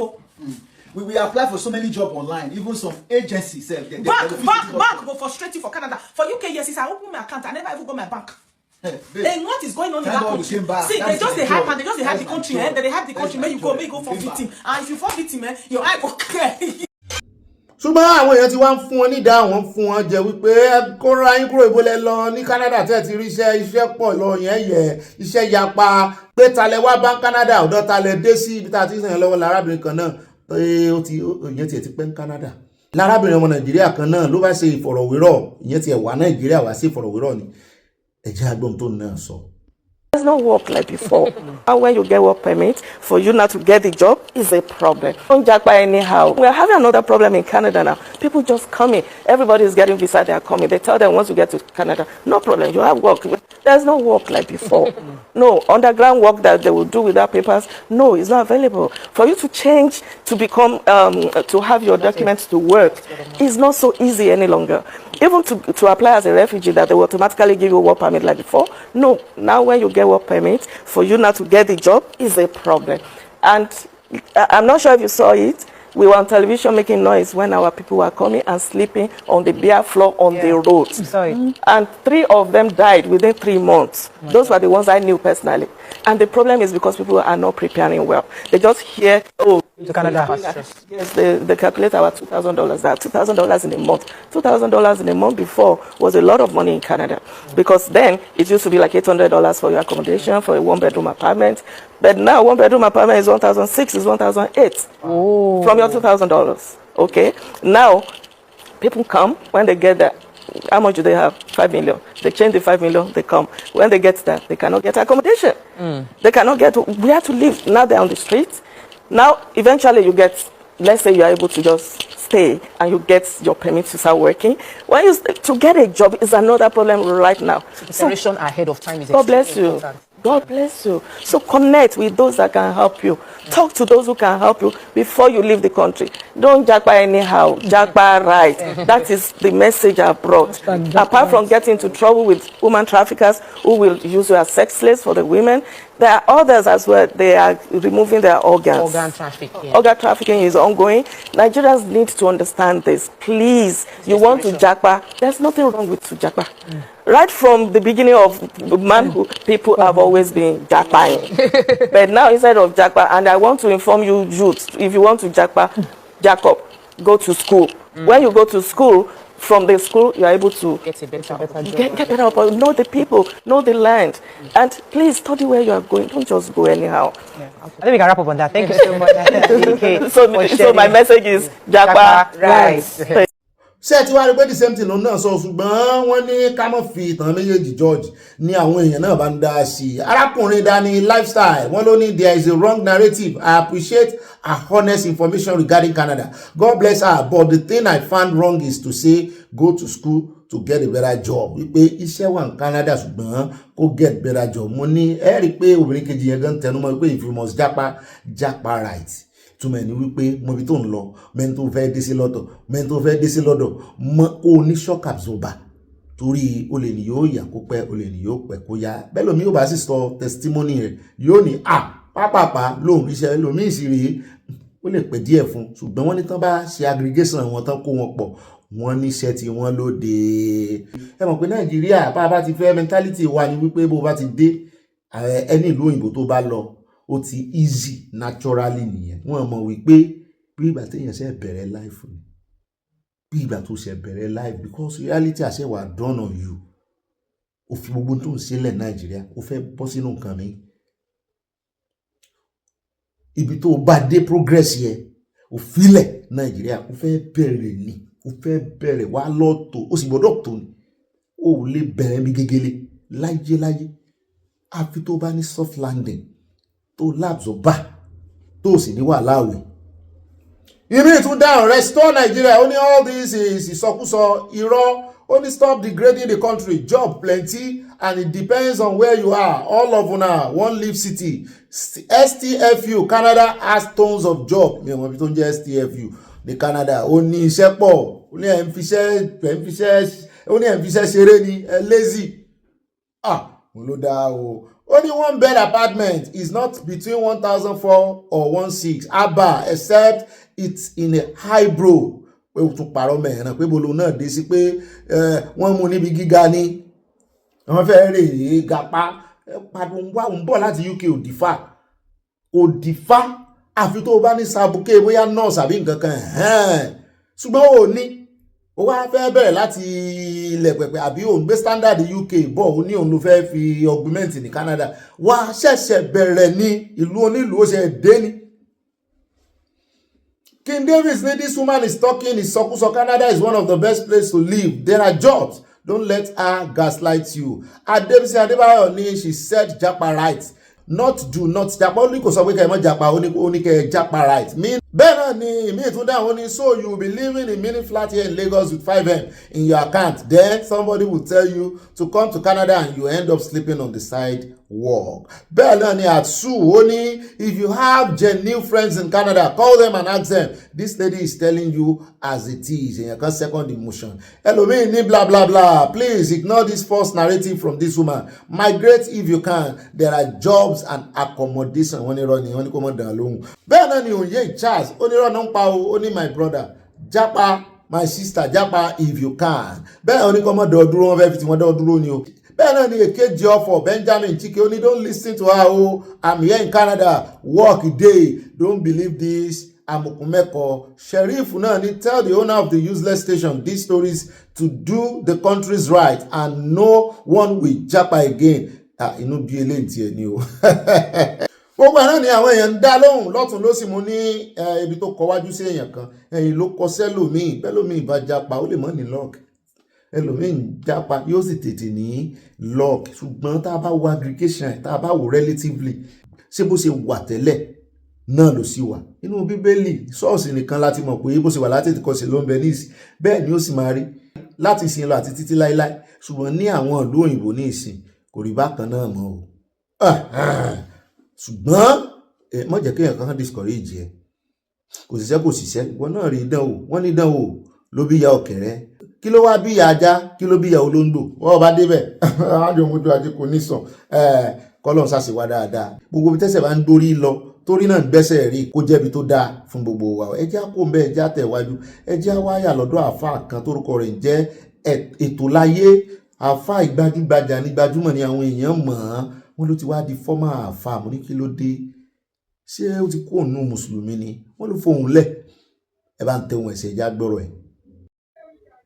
ṣé ká yájú lè kẹ́ bá tiwa jẹ́ ni èló náà fún yín lóde èló lẹ̀ ń pa owó ẹkún ni àfàìfi tọ́mọ ni tẹ́ bá fi tọ́mọ gbogbo àmọ́ ẹ máa rún lójú yín ni ẹ̀yin àfàlẹ̀ Yorùbá ẹ̀yin lẹ kórí burúkú báwa ẹ̀yin lẹ bá tiwa jẹ́ ẹ̀yin lẹ bá tiwa jẹ́ ẹ̀yin lẹ sọ wá dolórí burúkú ẹ sọ ìlú tí wọ́n ti ń kéwú tó lẹ̀ Yorùbá ẹ̀ tí wọ́n ti ń kéwú tá máa kéwú gbogbo kéwú tá wá ké yẹn ẹ wá fún wa sàtífíkẹ́ẹ̀tì yẹn ẹni àbọ̀ sí gbòòrò láì ṣiṣẹ́ láì ṣàbọ̀ kí ni sàtífíkẹ́ẹ̀tì yẹn ṣe ń gbòòrò tẹ bá dé Markaz ó ní iye ọmọ tó wà ńbẹ̀ tẹ bá dé kùlíà ó ní iye ọmọ tó wà ńbẹ̀ ẹ sọ iye lékè ẹ sọ iye ọmọ tó ń jáde lọ́dún ẹ wá sọ àdúgbò tí ò ní mọ́sálásí gbogbo àwọn àdúgbò tó wá ní mọ́sálásí yẹn wá ní àwọn ọmọ tẹ ẹni ọmọ jáde yẹn kí ni ká lọ ṣe ń ta kì í ṣe pé ẹ jagun dọ́dọ̀ ìjọba pé sàtífíkẹ́ẹ̀tì yìí kò tiẹ̀ wà relevant díẹ̀ no sàtífíkẹ́ẹ̀tì yẹn ṣe déédéé secondary level ọmọ 20 something ọmọ 30 tó ṣẹ̀ jáde sánáwì ṣẹ̀ṣẹ̀ ní kó ṣẹ̀ lọ kàwé ni. Kí ló dé tẹ́ fẹ́ sọ wá dolórí burúkú nílẹ̀ Yorùbá? Kí ló dé tẹ́ fẹ́ sọ wá dẹrú ẹgbẹ́ àwọn tó yẹ kó di doctor, àwọn ọmọ tó yẹ kó di agriculture, àwọn ọmọ tó yẹ kó di nǹkan nínú ẹ kó di accountant, gbogbo àwọn ọmọ yẹn lẹ ti kó lọ lé ké wọ́n rìn kiri street báyìí. Gbogbo àwọn ọmọ yẹn rìn kiri, wọ́n rìn kiri ní street báyìí. Tẹ́dàkùn sẹ́ni tó ṣe pé ó ń wo kí lòun ó jẹ wọ́n wá kalẹ̀ kan pé àáfàá bò ní kò ní parọ́ fún wọn ni. Ó máa parọ́, ó máa jẹjẹkújẹ. Irú ọmọ yẹn táwọn kan bá kùn sí létí pé wo bí wá lọ pààyàn fàlà tó bá ti pààyàn kan 20,000 sí òní lọ ní tí ẹ ti create Boko Haram ni. Ẹ ti kí bá ṣe ní Haúsá nìyẹn náà. Òbí fún òbí ló máa ń ti ọmọ ẹ̀ jáde pé ìwọ náà lọ rí ipò pààyàn lọ kó lè mówó bọ̀. Kó lè mówó bọ̀. Nígbà tó rí tán fẹ́ jẹ. Oye, okay, gbogbo àwọn ọmọ yẹn ẹ dákun ẹkùn examine pé kí Boko Haram délé kan débí ilé ni àwọn ọmọ yín tẹ́ bí tó ti dàfà yẹn náà máa pọ̀ ní Boko Haram torí kálukú orí nǹkan jẹ. Ṣáwọn èèyàn bímọ mọ́ ni wọ́n róde kó mọ lọ́mọ ni ṣọ́ róde òkú lọ́mọ ni òde wọn náà lọ. Ẹ wá sọ òbí tó fún ọmọ rẹ̀ ní sàtífíkẹ́ẹ̀tì sànàwí nìkan bí ìgbà tó fi ẹ̀mí ọmọ yẹn láre ni. Ó yẹ kó ẹrù máa bá lójoojúmọ́ pé kí lọmọ yìí ń jẹ àtìyàwó àtọmọ. Sàtífíkẹ́ẹ̀tì sànàwí nìkan ló wà lọ́wọ́ ẹ̀. Ẹ wá ní yóò lá àlùbáríkà. Ẹ dákun àlùbáríkà yẹn dáńtà. Ànábì fún rẹ̀ òun fún rẹ̀ ẹ sọ pé tóun bá ti kú wọn ká àlùbáríkà kó lẹ̀. Ẹ wá kó àwọn ọmọ sídìí kéwú. Gbogbo àwọn ọ̀dọ́ tó yẹ kán ṣiṣẹ́, àwọn ọ̀dọ́ tó yẹ kán wúlò fóbi. Àáfàá mi ọ̀pọ̀ àáfàá wá ń ṣe yahoo. Ó jáde sànàwí tó ṣẹ̀ wá lọ kọ́ yahoo, ó wá ṣe yahoo. Gbogbo àwọn ọ̀dọ́ tán rìn kiri tán ń ṣe wá sí tán wọn agbádá ńláńlá yìí gbogbo wọn yahoo náà ṣe píkà ni wọ́n ọmọ wọn àṣẹbá mọ́ra wa píkà ni wọ́n. Oye, ẹ wá sọ ayé di rúdurùdu, ẹ bá yí àwọn ọmọ yín jẹ́, ẹ bá yí ọ̀la yín jẹ́, kó bí mi tó mọ̀ pé òun ò ní alẹ́ àwọn díwọ́ kù díẹ̀ kó tó mọ̀ pé ò tí ì fa nǹkan kan lọ́mọ lọ́wọ́. Ẹ wá sọ wá dolórí burúkú lẹ̀ Yorùbá gbogbo àwọn ọ̀dọ́ ẹ wá sọ wọn dolórí torí àti jẹ ti yín. Àfá ò ní sòdodo torí kò ní fẹ́ kí ilé kéwò òun tú. Kò ní sòdodo. Àfá ò ní sọ òdodo láyé torí kò ní fẹ́ kí ilé kéwò ẹ bàjẹ́. Àfá alásàlátù ò ní sòdodo torí kò ní fẹ́ kásàlátù òun èlò ní pa Sunday kí gbogbo wa kí bí yẹn wá jọ pa wá lónìí kó wá di ọ̀la kí ayé àwọn ọmọ wa wá da káyé wá nítumọ̀ sí òṣèré ni. Ṣùgbọ́n ebi ò gbọdọ̀ pa mí, ìyà ò gbọdọ̀ jẹ mí, gbogbo wa àwa jókòó sí di ìbàjẹ́, a jókòó sí di pé ká máa báyé àwọn ẹnìkan jẹ́ ká máa fi tún tiwa ṣe. Ẹ wo ayé lónìí, ẹ dákun nígbà tẹ́sí ò tí ì pọ̀ tó báyìí, ṣáyé ò dùn ṣáyé ò dáa ni. Kí ló dé tó ṣe pé bẹ́ẹ̀ sì ṣe ń tóbi tó lórí ilẹ̀ wa náà ni ilẹ̀ ń bàjẹ́. Ẹ sọ ìlú Islam kan tó ní ìsinmi inú ayé. Ẹ sọ ìlú Islam ẹ kàn fún ilẹ̀ ọ̀kan tó ní ìsinmi inú ayé. Saudi yẹn tẹ́yìn rò pé ó ní ìsinmi yẹn. Kí ló dé tí wọ́n lé tí Amẹ́ríkà lásánlásán tí wọ́n lé àwọn ọba wọn kúrò lórí oyè. Ó dín di King of Saudi. Ṣèbí King of Saudi ọba Mọ́kà ló yẹ kó jẹ́ àlífà Islam. Ṣèbí ọba tó bá jẹ ní Mọ́kà ló yẹ kó jẹ́ àlífà gbogbo Islam tó bá jẹ́ pé Islam jẹ́ ọ̀kan. Ṣèbí ọba Saudi ló jẹ́ kó jẹ́ àlífà gbogbo Islam kí tó bá jẹ́ Islam jẹ́ ọ̀kan ni. Ẹ gògbé sí ayé àwọn ń lépa ara wa àwọn tẹ́ ẹ bá rí àfáà tí ń sọ̀rọ̀ báyìí ń sọ̀rọ̀ ń pẹ́ ẹnì kejì ìwà burúkú tó ṣe gbogbo ìwà burúkú gbogbo ń tẹ́ ẹ̀dẹ̀ sọ iná ta ló ṣoògùn jù àwọn wo ló ń ṣoògùn jù àwọn wo ló ń ṣèmùlẹ̀ jù àwọn wo ló ń ṣoògùn àwọn àfáà náà ni ẹ̀yin náà lẹ́ẹ̀dẹ̀ tún máa takò pé ẹ mọ́ ṣoògùn wọ́n wá ń pa àwọn ọmọ oògùn tẹ́yìn ń lò ẹ tún wá tó ní bá kò sí tí ń jóògùn àwọn ọmọ tó yẹ ká tọ́jú ara wọn kán yìnbọn fún wọn kó má wọlé wọn wá ń pa wọn mọ̀ ìyá wọn lójú. Ẹ wò gbé sí ayé wọn tẹ́ ẹ sáyé wa dà ẹ ti sọ wá do lórí burúkú o. Ó dáa níbà yẹn já sáré dé Ògbómọ̀ṣọ́ níbi tí wọ́n ti tíráàkì báìkì kan tí wọ́n wá jí gbé wọ́n sì gbé lọ sí Ìlọrin èmi ò mọ̀ pé tí ń fi tíráàkà sí ara báìkì náà ẹ jẹ́ àwò bó ṣe lọ tẹkinọ́lọ́jì ti ń lọ òmùní ṣé báìkì náà wọ́n tó yẹn ni tí wọ́n fi wá náwó tíráàkà sí èló ní báìkì èló lówó tíráàkà tẹ́ ẹ bá rí iye àwọn èèyàn tí wọ́n kó agbódegbà wọ́n ti tà fẹ́ èèyàn bíi mẹ́ta ilé ló tà fún mi ilé ló tà fún wọn sá mú wọn ẹ jẹ́ àwò bó ṣe lọ. It was stolen overnight from his house in Ogbomoso. He called my office immediately he discovered. He didn't waste time.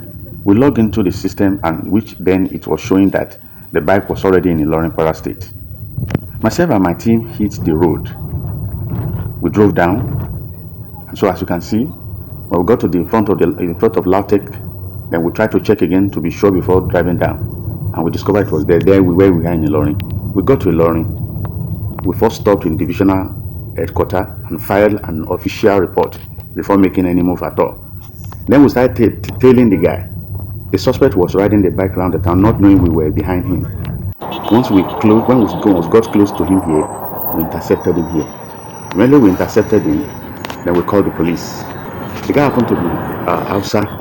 He also looked like Fulani. The police arrived here. And so when the police arrived, within a few minutes that they came, we started moving.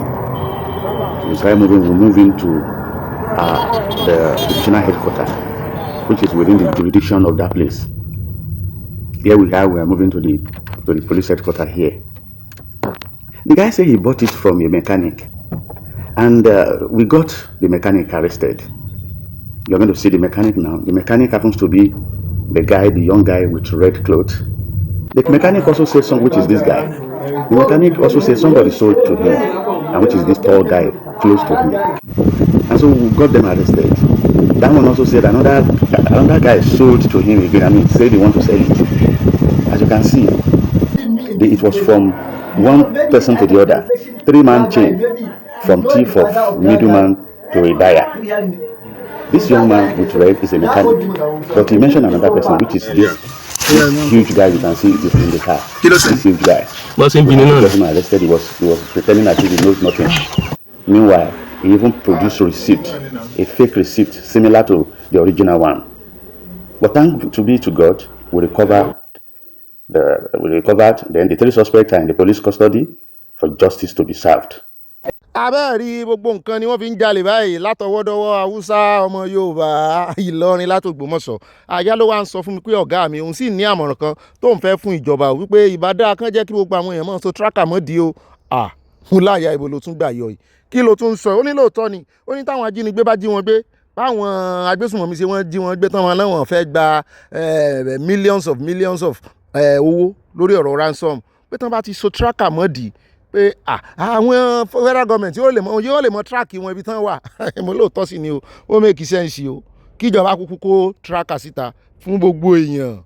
ní báyìí ẹja wá dé Kwara ọ̀rọ̀ tá a sọkù lánàá lórí ọ̀rọ̀ Bukola Saraki àwọn ẹgbẹ́ PDP àti APC wọ́n wá kọjú síra wọn wọ́n ń fara wọn lásọ wọ́n ń fara wọn ṣòkòtò wọ́n ń tutọ́ síra wọn lójú wọ́n ní kí ló ṣẹlẹ̀ wọ́n ní lórí ọ̀rọ̀ Bukola Saraki náà ni wọ́n nítorí wípé DPP wọ́n ní wọ́n ti yẹn prosecution Department of Prosecution wọ́n bẹ̀ wọ́n ní wọ́n ti yáfi ẹ̀ wọ́n ní wọ́n ti investigate wọ́n sì ti rí pé kò sí nǹkan kan wọ́n ní èwo ta lẹ́yìn wọ́n ní PDP ẹ̀yìn kọ́ wọ́n ní APC táwọn amújà wọ́n láwọn rò pé mo wá amújà àwọn ni ẹ kò sí kẹ́ mọ́ bára yín jà kí ló kàn mí pẹ̀lú jà wọ́n sòkò ọ̀rọ̀ síra wọn ẹ bá ń tẹ̀ sí tá ń fẹ́ parí ìjà yín.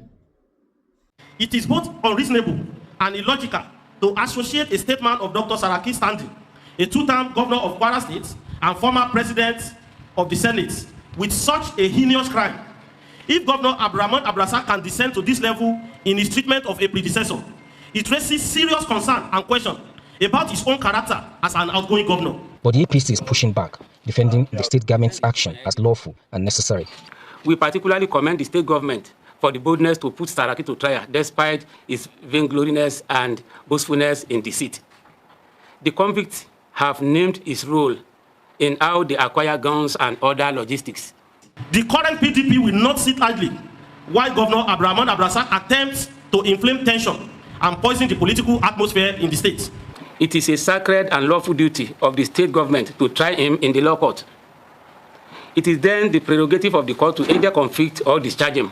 sẹ́yìn náà ti wá rí àwọn aláìlójútì ọ̀rọ̀ òdùn lẹ́nu wọn ẹgbẹ́jọ́ lọ lé ẹjọ́ kò sí jà ń bẹ̀ kò sí wàhálà ń bẹ̀ tíjọba bá ní kò tí àwọn lọ́rùn kí ni mọ̀ bá àwọn olórí yín ná kí ni wọ́n bàn lẹ́rù láti lọ lé ẹjọ́ wọ́n sì ti wá tún gbà mọ́ra wọn lẹ́nu wọ́n ń gbà bí ẹni gbàgbọ́ ọtí. ebílẹ̀ ẹjọ́ náà pè ní last hope of the common man àwọn tí ò sì tí ì ṣe common man náà kí ni bàn lẹ́rù láti lọ lé ẹjọ́ kí lé ẹjọ́ dáa kí gbogbo wá sì mọ̀ wípé òkè ó jẹ̀bi o àbí kò jẹ̀bi o ló bá tán wọ́n ti ń bẹ̀rù ẹ ń bá jẹ gbì náà ni mo kú gbì.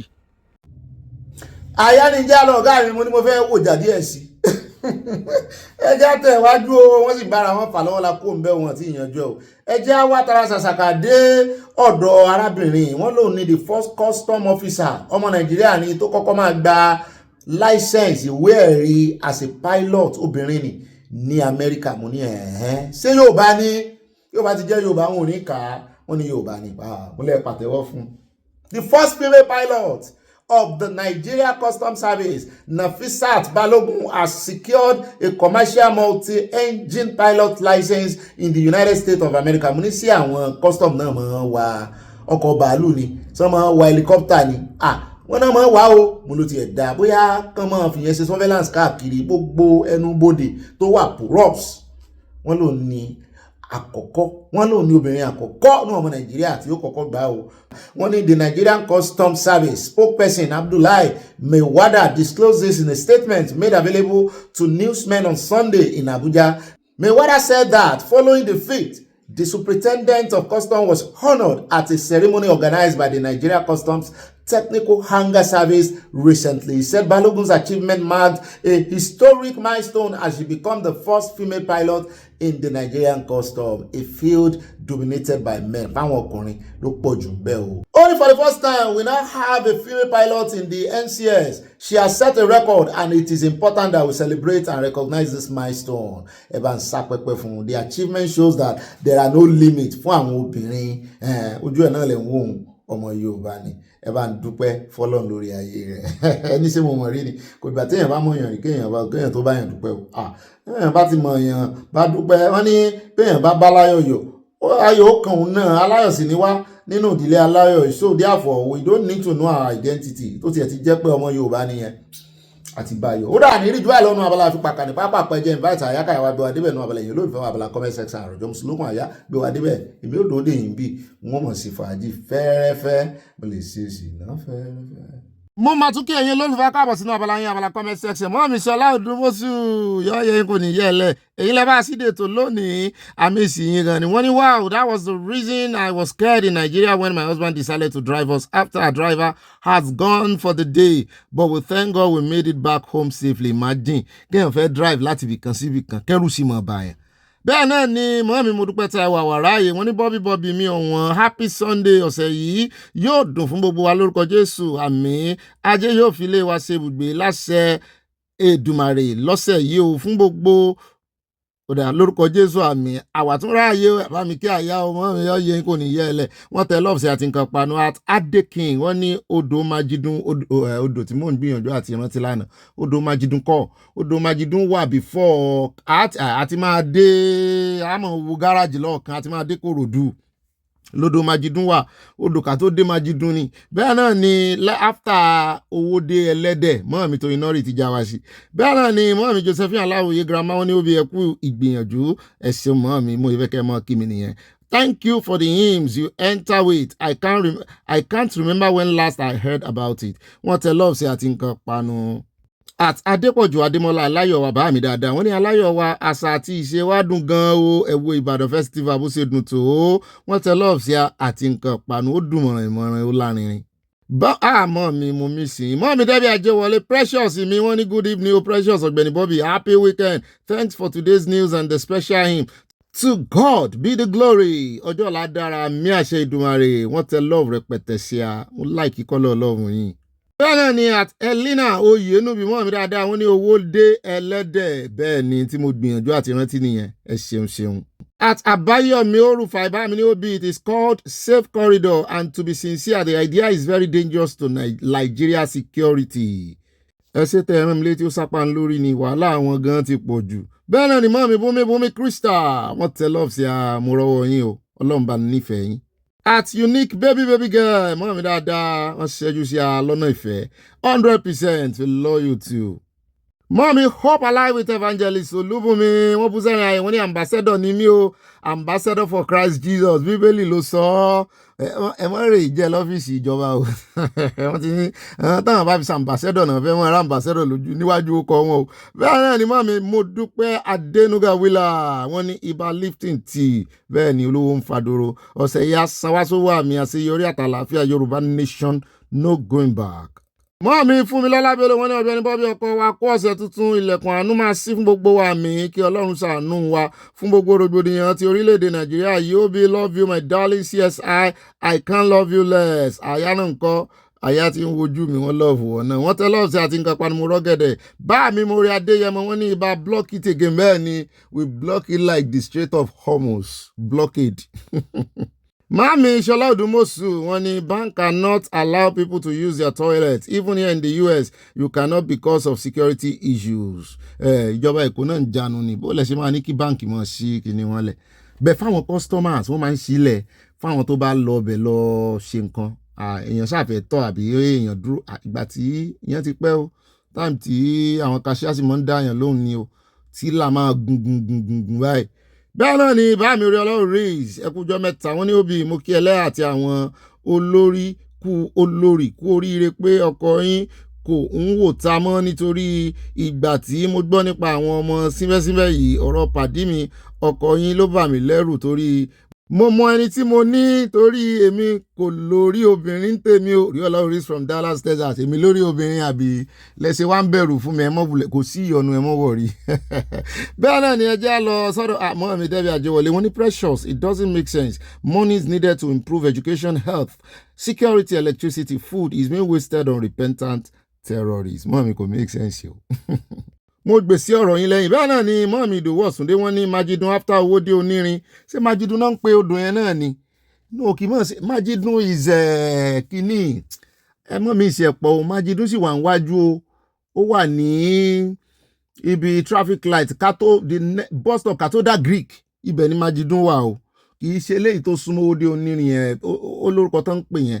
Bẹ́ẹ̀ náà ni ẹja dọ́dọ̀ bá mi Fẹ́mi Bọ́sẹ̀dé wọ́n ní ìgbín onírun ń kú ọmọ kékeré mà ní àyà bẹ́ẹ̀ ni ẹmọ dàn lóhùn wọ́n tẹ lọ́ọ̀sẹ̀ àti nǹkan panu ibà Fẹ́mi lóye MD USA n ò mọ̀ túmọ̀ ẹ̀ mo ti wá nu dictionary n ò rí èmi ò tí ì rírú species ìgbín tẹ́ ń sọ yẹn rí o. Bẹ́ẹ̀ náà ni ẹja dọ́dọ̀ mọ́ mi tó iná rí wọ́n ní are these bandits human at all no destination bẹ́ẹ̀ ni wọ́n kàn máa kó sí mọ́tò níwájú.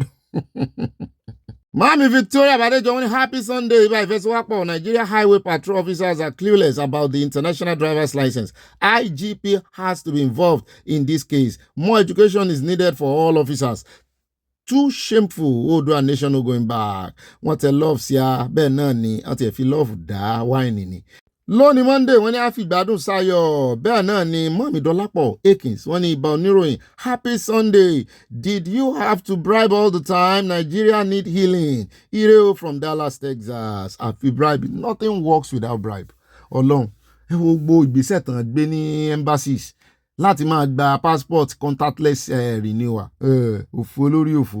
Bẹ́ẹ̀ náà ni ẹjẹ́ àdọ́dọ̀ bá mi Olúwadésínà wọ́n tẹ lọ́ọ̀sì àti nǹkan panu yọ̀ọ̀yẹ̀ yín bá mi kò ní yẹ̀ lẹ́ o. Mọ́ mi hope alive with evangelist Olúbùnmi wọ́n ní mo kí gbogbo ilé aláyọ̀ o gbogbo ilé aláyọ̀ ń kí yín o ànímọ́ ìbànújẹ́ wọ́n fi nǹkan panu ránṣẹ́ sí a o ẹsẹ̀ bíbélì lè fi ránṣẹ́ sí àwọn mi ó dáa á lò bẹ́ẹ̀.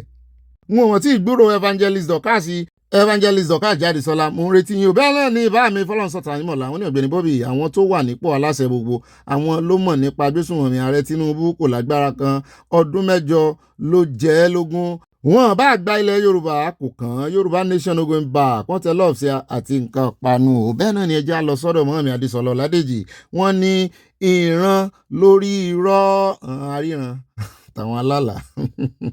Mọ́mí Dorcas Jalo mama Bobby ní Netherlands wọ́n ní ẹ fi sùúrù yanjú ẹ o ọmọ Nàìjà àti Yankee. Wọ́n tẹ̀síwájú wọ́n júbà Ọlọ́run àwa náà join wọn ìbà Ọlọ́run ọba tó ju àwọn ọba lọ kábíyèsí rẹ̀ Dùmarè àtẹ̀rẹ̀ kárí ayé. At Comfort Adeoye, Mommy tell love yeah, we love you too. Mommy Esther, so sorry, when Nigeria is not a country, this is why Nigeria cannot grow up. Why will I give them money? This is why I ask my children not to go to Nigeria until God give us a nation. Yoruba nation no going back. Go. Iba mami, wọ́n ní àyà alè tí bí yẹpẹrẹ mọ́ọ̀lẹ̀ ibi yẹpẹrẹ ní ká ti mú wọn mi ibi pẹlẹbẹ lẹ́yìn jẹjẹ àmú ibi pẹlẹbẹ mọ́ọ̀lẹ̀ jẹ́ bí regionalism bá kọ́kọ́ wáyé kò burú followed by òmìnira àwọn ọmọ aládé nítorí mo agree in total pẹ̀lú màmá wa Chief Ìyámókun pé àti súnmọ́lé o distinguished ambassador Kùndùsì ẹ má jẹ́ kíjọba mú yín o ambassador tẹ́ ń fi kọ Kùndùsì bẹ́ẹ̀ náà tẹ̀síwájú ní OB for your information 1999 constitution as amended section 01 subsection 001 Aya is the only veteran journalist with immunity. So Aya's ambassadorial title is unshaken. Distinguished ambassador Aya. Kùndùsà orí Aya tí ń wo Aya fẹ́ náà ló. Báwo mi títí láyọ̀ ìbánjí ìyáálé gbogbo wọn ní ọ́nìbọ́nì mi. Ẹ kú iṣẹ́ ìlú o. A ó jọ dé ilẹ̀ ìlérí àmì láyọ̀ tàlàfíà Yorùbá nation no going back. Ọ́nì ẹ bá mi san owó Mẹ́kà ẹlẹ́à èmi pẹ̀lú yín ni a ó jọ lọ ogun àràfá ẹ ti di aláràfá mi bẹ́ẹ̀ ni yọ yẹ mọ́ mi mọ́ mi tí a máa wojú wọn nínú ẹ̀sìn mùsùlùmí nù alálàáfíà ni wọn yọ yẹ yín mọ́ mi bẹ́ẹ̀ náà ni bàá mi òkè ńlá Adédọ̀tun wọn ní Olùkùnmi Bobby mò ń jẹ yín ó ṣe wá láàánú wípé àwọn innocent ọmọ ọlọ́mọ ni wọ́n ń lọ fi orí kó wàhálà àwọn ajínigbé wọ̀nyí ṣé ìpànìyàn ojoojúmọ́ yóò tó ohun tí gọ́ọ̀mẹ̀ntì yóò fi call fún foreign assistance ní ilé ìtúnga o ẹ sunkúrun àlòjọ bẹ́ẹ̀ nípa àwọn kan wà ní àràǹdí olódòdẹ tí wọ́n ń parọ́ fún pé everything is well bẹ́ẹ̀ bet àní kọ́lọ́run ṣá gba ìjọba òmìnira fáwa mọ́ mi comfort adélẹ̀ wọ́n ní kí ló wá dé tí wọ́n dojúlé àwọn ará Benue àti Plateau tó yìí ìlú tó sì ní gómìnà wọ́n ní o wọ́n kàn ń pa wọ́n lọ ní o bẹ́ẹ̀ náà ni mọ́ mi Adésọlá Ọládèjì wọ́n ní ẹ̀rù bà àwọn olóṣèlú ilẹ̀ Yorùbá nítorí ìwà wọn ò dára mọ́mí lújẹsà mo ṣẹ̀fẹ̀ béèrè yín ni létà ni mo rí kọ́mẹ́ǹtì yín lórí YouTube àìdí ẹ wò ó mo ti ń ṣe YouTube lẹ́nu ọjọ́ mẹ́ta yìí wọ́n ń gbé kọ́mẹ́ǹtì àwọn èèyàn mi ni wọ́n tẹ lọ́ọ̀bù sí a pẹ̀lú owó ní o àyà ọ̀yà wà tọwọ́ bọ̀ wá sáyìn chẹ́ẹ̀kì tán fi ránṣẹ́ sí ọ chẹ́ẹ̀kì YouTube ni yọ́ yẹ́yìn mọ́ mi kò ní yẹ́ ẹ lẹ́ o èmi àtàyà mọ̀ lóore o àyà ní kí n mọ̀ bò ń gbà o ní gbogbo eléyìí tí mo mọ̀ bò ń gbà ń òyìn fi jíṣẹ́ God bless you ibi tẹ́ ti mú ẹ mọ̀ nímọ̀ níní ẹ mọ̀ múnú owó ẹ mọ̀ múnú ọlá àbùdí ń tolókun àbùdí ń tọlọ́sà kò ní gbẹ́ńbẹ̀ bẹ́ẹ̀ náà ni ẹja lọ sọ́dọ̀ mọ́ mi Ṣọlá Odùmọ́sù wọ́n ní Naija police na wà for them o they will find another way to take bribes ìyà àti àìṣòdodo ti bá wọn múlẹ̀.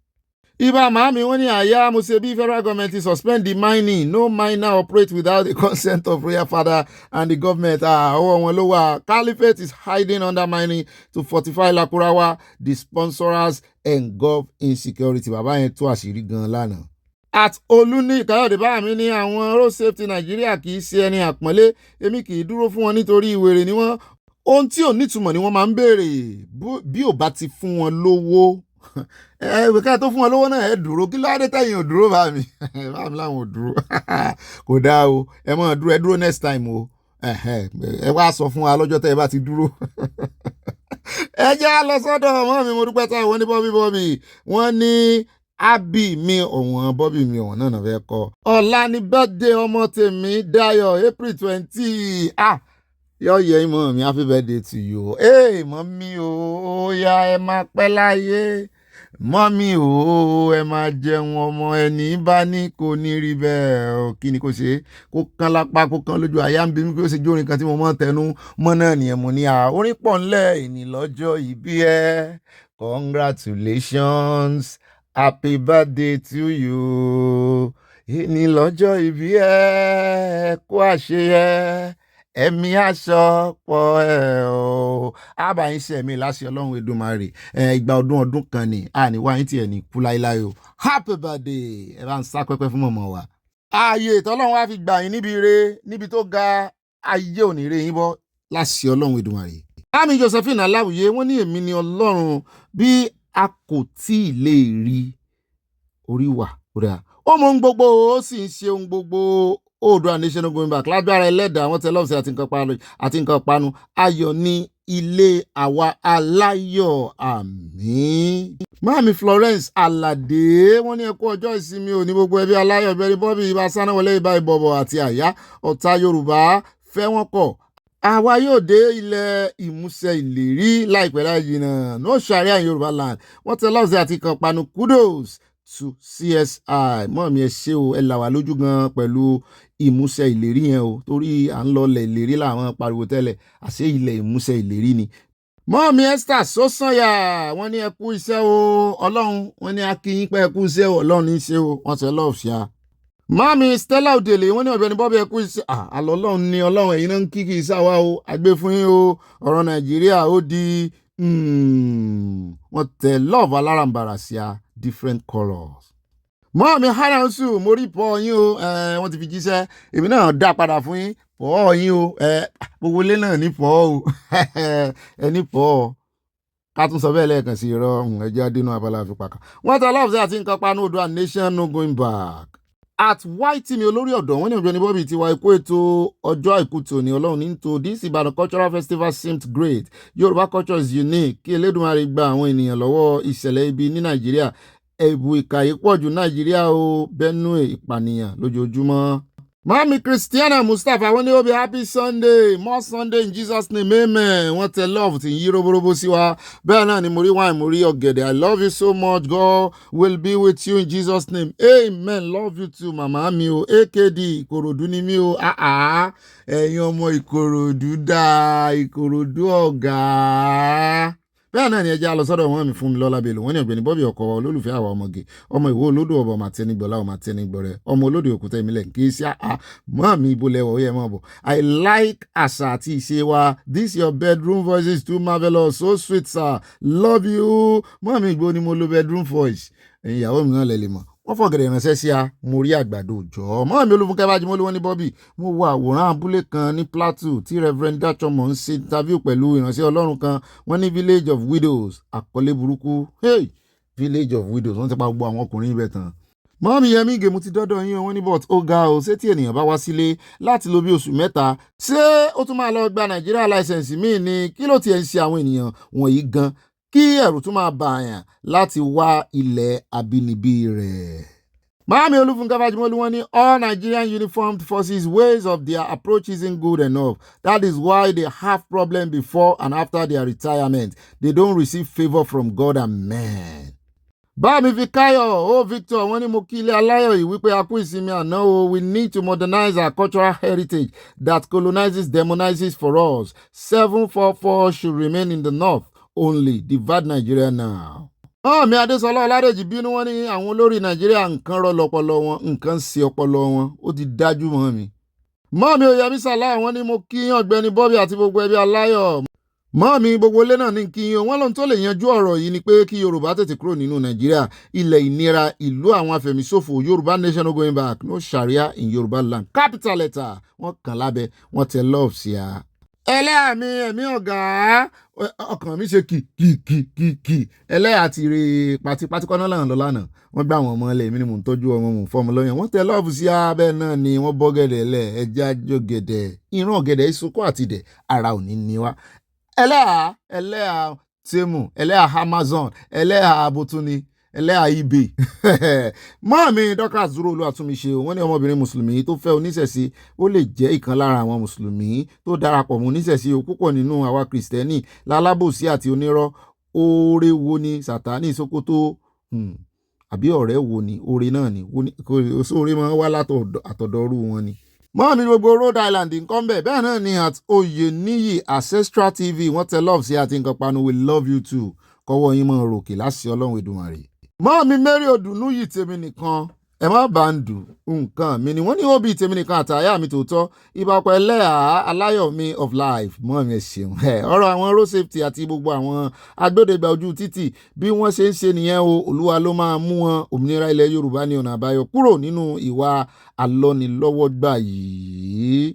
Bẹ́ẹ̀ ni mọ́ọ̀mí Elizabeth Oyeniyi mọ́ọ̀mí Lújẹ̀sà wọ́n ní Ọ̀gbẹ́ni Bobby rẹ̀ ibakà síwájú if Moses should overcome his enemies Yorùbá will surely overcome because our victory is at hand.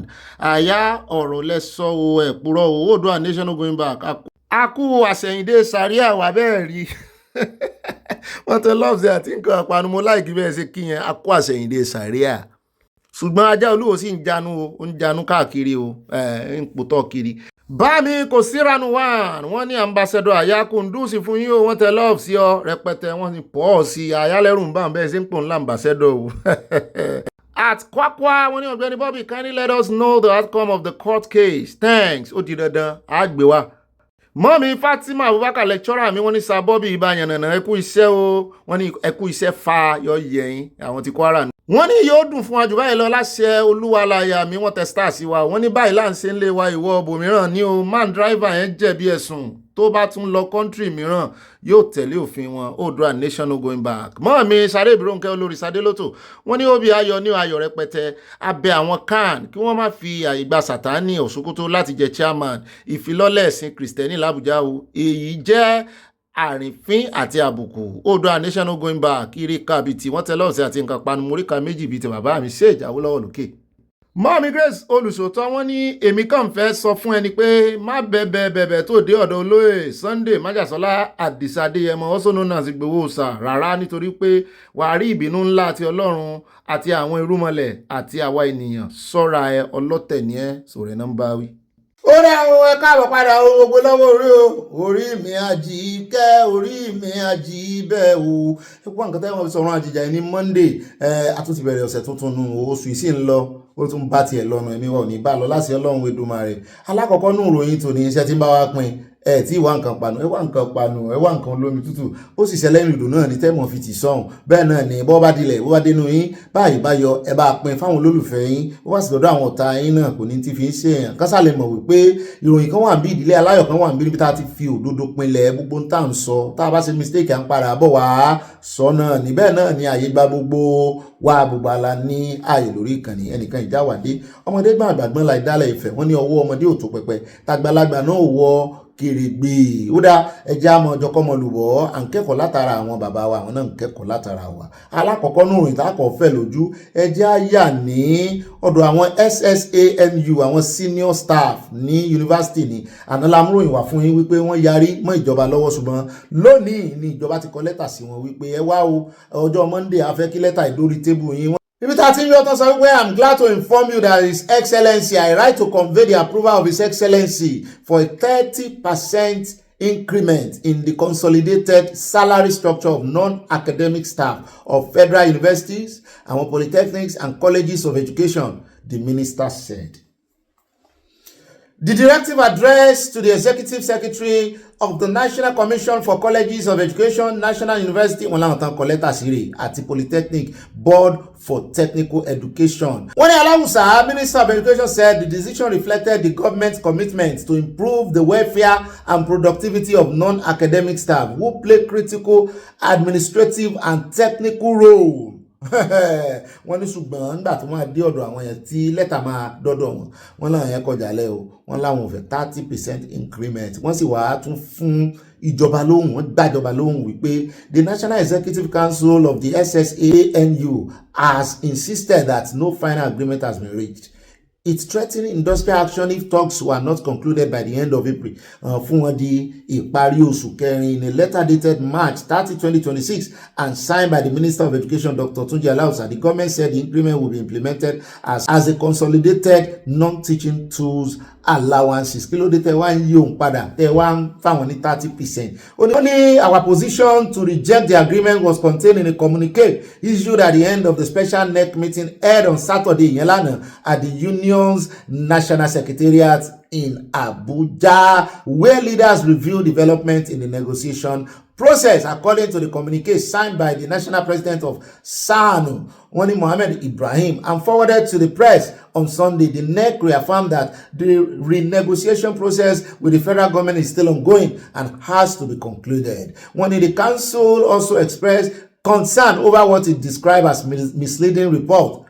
Wani next stated that SANU will not accept any outcome that falls below the negotiated understanding reached in the course of the renegotiation process and insists that fairness, due process, and collective bargaining principles must be respected. Reiterating its earlier stance under the Joint Action Committee of NASU and SANU, the council maintained the ultimatum given to the federal government from April 1 to April 30, 2026 to conclude negotiations and sign agreement. It warned that failure to meet the deadline would leave the union no choice than to embark on industrial action. Pé àwọn ò gba gbogbo eléyìí tán sọ yẹn ara wọn náà ń bá wí o kì í sáwọn nọ́mbà sọ̀rọ̀ ẹjẹ́ akóńbẹ̀ ẹjẹ́ àtẹ̀wájú ọlọ́run jẹ̀ kan yanjú ọ̀rọ̀ ara wọn ẹjẹ́ àyà lọ́dọ̀ El-Rufai níbi tó ti ń ké gbàjarì sí gbogbo ẹ̀yin tẹ́ lè ràn lọ́wọ́ gbogbo ẹ̀yin ọ̀rẹ́ rẹ̀ gbogbo ẹ̀yin iye kan rẹ̀ wípé ẹ wá ràn lọ́wọ́ former Kaduna State Governor ìyẹn Nasir El-Rufai ìyẹn lánàá ọjọ́ Sunday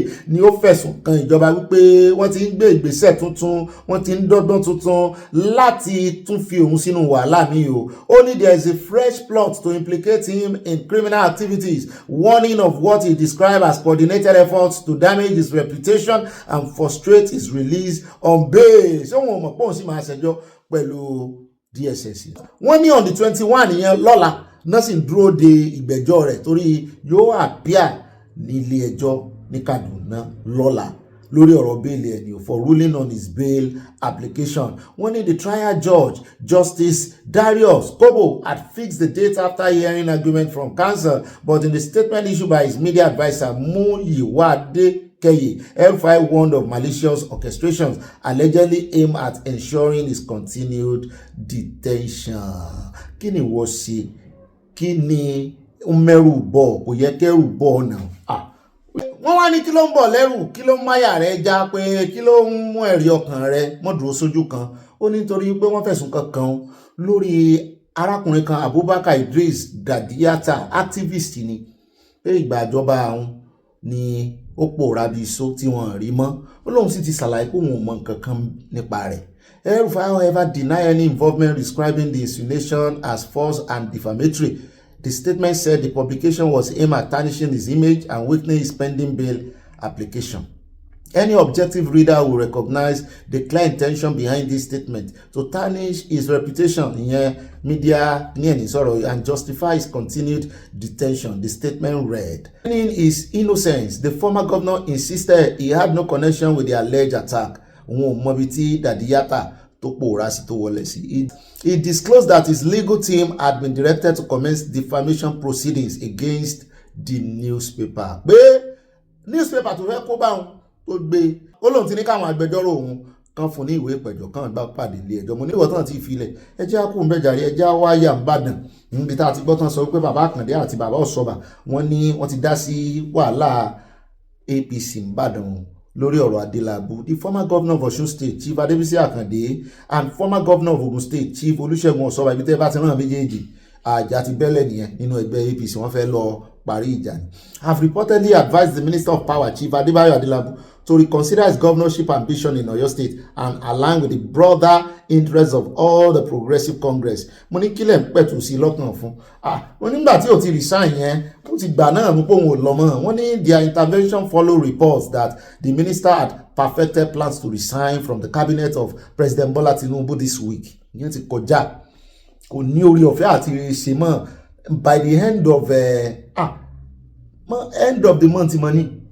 Ó lórí ọ̀fẹ́ o. April, end of April ni o. Adelabu, who ran the governorship campaign of the party in 2019 and on the platform of Accord in 2023, has not hidden his interest in contesting the 2027 election on the platform of APC. Recent development, however, indicated he may not be the choice of the powers that be in the party. Àwọn abẹnuganu ẹgbẹ́ APC tọ̀yọ́ wọ́n ní ó lè má jẹ́ favourable candidate wọn. On Friday, wọ́n ní lọ́jọ́ Friday kan lára àwọn aspirant wọn gbogbo alamọ̀ bí ẹni mowó in fact ń gan lórúkọ rẹ̀ tó rinlẹ̀ jù lọ́yọ̀ báyìí nínú ẹgbẹ́ APC Sarafadeen Ali flag his campaign gbogbo alarí tó ṣẹlẹ̀ bẹ́ẹ̀ náà ni Òṣùpá Saheed tó ti kọrin tí ó tabalẹ̀ tó taba oko. At the event were stakeholders of the party, although Adelabu, another governorship aspirant and candidate of the party in the 2023 election, Teslim Folarin among others were not present. At the weekend, a group loyal to the ambition of Adelabu was seen in a viral video posted online that the minister will resign this week to pursue his governorship ambition. Pé ẹmọ́ ti yọ òṣìṣẹ́ èèyàn kan tí wọ́n máa fún ní consensus. Àwọn ó jọ figagbága nínú ẹgbẹ́ ni àwọn ó ṣe primaries tán bá ṣe primaries níbòmí bẹ́ẹ̀ náà láti wá yọgbọ́ tán sọ wípé APC ti fọwọ́ sí wípé àwọn state kan àwọn ó gbà kan sí primaries ìgbà lẹ́ẹ̀kan sí máa mú yàn ẹni báyìí ni ẹni dájà alẹ́ àwọn yòókù ó bínú wọ́n lè dọ̀gbọ́n bí ẹni pé wọ́n bínú ṣùgbọ́n wọ́n á ṣiṣẹ́ lòdì sí ní tó sì ṣẹlẹ̀ tí wọ́n fi lùsì sí ọwọ́ Ṣèyí Mákindé ń bàdàn ní lọ́yọ̀ọ́ lọ́jọ́ sí so ó tún ti fẹ́ repeat ara ẹ̀ Adélabú yìí sí ìsomisore omisore ló gba kínní ní Ọ̀ṣun state. Èmi rò pàdé Adélabú fẹ́ gbà wọ́n ní ohun tó wá mú kí àwọn àgbààgbà dìde rèé wọ́n fẹ́ mọ̀ pẹ̀tù sí pé kó mọ̀ wulẹ̀ resign kó mọ̀ jẹmúlá rẹ̀ lọ pé àwọn gbádùn ẹ̀ báwo tí ẹ bó tiẹ̀ ṣe ń fún wa ná ní Nàìjíríà yìí pé as a minister of power pé kó continue iṣẹ́ rẹ̀ dáa.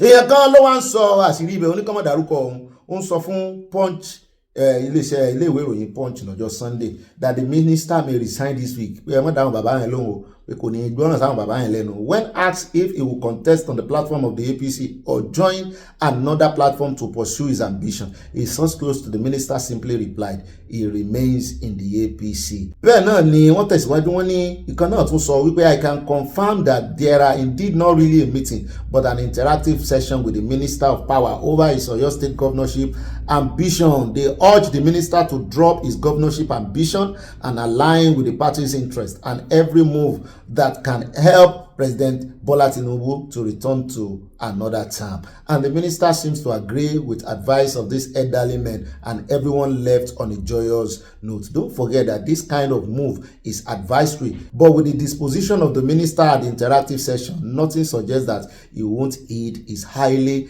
important wise counsel. Wọ́n ní meeting tí wọ́n bá ṣe wọ́n ní kì í ṣe meeting náà bí interactive ni pé ó ti sọ fún wọn wípé òun ti gbọ́ pé tó wá jẹ́ close ally ẹ̀ tó ń sọ wípé ó di dandan kó ṣe wọ́n láwọn yẹn ń tì ní wọ́n ní over joyous ló ṣe wọ́n nítorí àwọn náà ti ń wò pé èèyàn àwọn ni ó jẹ gómìnà wọ́n ti ń wò pé èèyàn àwọn ni ó jẹ gómìnà àwọn náà ó lè mọ wọ state house bó ṣe wọ àwọn ṣùgbọ́n wọ́n ní nínú ìpàdé yẹn wọ́n ló gbà sí àwọn àgbààgbà yẹn lẹ́nu bóyá yóò wá gbà bóyá ó wá gbà lójú lásán ni o bóyá kò gbàdénú o àmọ́ wò ó tí ò bá fi lè gbàdénú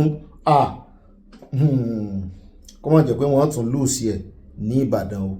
ẹjẹ́ àtẹ̀wájú torí Ṣèyí Mákindé ò bá wọn ṣeré o gbogbo bí wọ́n ṣe ń fi Ṣèyí Mákindé lògbòlògbò tó ó rì mí mú rí pó calm abẹ́rẹ́ rí pó calm tiẹ̀ ó káàkàn rẹ́rìn-ín àkàn ó mọ tó fẹ́. ẹjẹ́ àrìn síwájú ẹjẹ́ àti bẹ̀dọ́yọ̀ níbi tá a ti gbọ́ tán ni wọ́n ti sígun wọ́n ti pàpà sígun ẹ sí o Aláàfin o kádé ó pẹ́ lórí asífìlà orí adé o kíbàtọ̀ pẹ́ lẹ́sẹ̀ a ti ń retí ata ní òsìgùn fún bàbá yìí ẹjọ́ wẹ́wẹ́ náà ń rò láti jọ yìí ìjà amójú ọlọ náà ń jà láti jọ yìí bẹ́ẹ̀ èèyàn bá serious tó yí ọwọ́ ẹ̀ dí tọwọ́ ẹ̀ kún fúnṣẹ́ kò ní ráàyè àti mọ́ jàjà amójú ọlọ. wọ́n ti wá fún yín ní iṣẹ́ báyìí o iṣẹ́ dé ọmọ aláṣẹ jẹ òwò dé ọmọ aláṣẹ là wọ́n ti sígun fún yín. wọ́n ní Aláàfin ask Gani Adams to enhance Yorùbá police mú ní ẹyọ police kò mbẹ àyà náà kàn fi sọ ìbò ni pé kì í ṣe police torí ó sì wá jẹ́dà ìtì state police ń bọ̀ ẹsẹ̀ wá rántí police ó sì jẹ́dà ìtì bàbá Sunday Igboho náà ti ń ṣe bẹ́bẹ́ tá a sì rí wọn tí gbogbo ayé gbà wọ́n lẹ́sẹ̀ wá ń ṣe police ṣùgbọ́n wọ́n ló dá wọn ní ká fọwọ́ ẹwọ́ ní mọ̀wọ́ ọmọ o. wọ́n ní the Aláàfin of Ọ̀yọ́ Ọba Akeem Ọwádé on Sunday charged the Ààrẹ Ọ̀nà Kakanfò of Yorùbá land Iba Gani Adams to commence wide-ranging consultations with traditional rulers. wọ́n ní àwọn náà fẹ́ mọ̀ rí wọn lọ́dọ̀ àwọn ọba wọ́n ní àwọn Sunday Igboho yẹn wọ́n ti lé good example.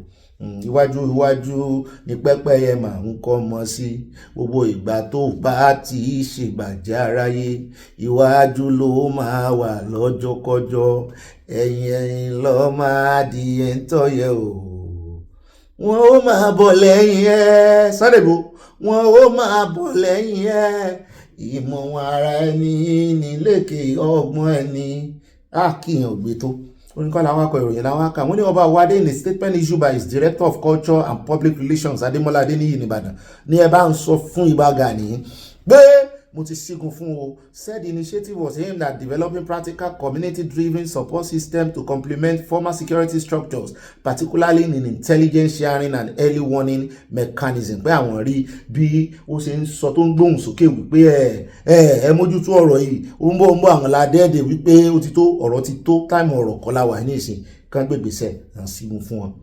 wọ́n bá bí wọ́n kan sọ pé àwọn Aláàfin náà ní kan ó yá mo ní yóò mọ̀ jẹ́ owó Aláàfin yóò jẹ owó àwọn tẹ́ ẹ sígun fún yìí àwọn owó ló lè ṣe lọ́dọ̀ tiwọn o. The monarch described the measures as necessary and time-sensitive, which must be pursued within the framework of the institution of the Federal Republic of Nigeria, ensuring alignment with lawful security operatives.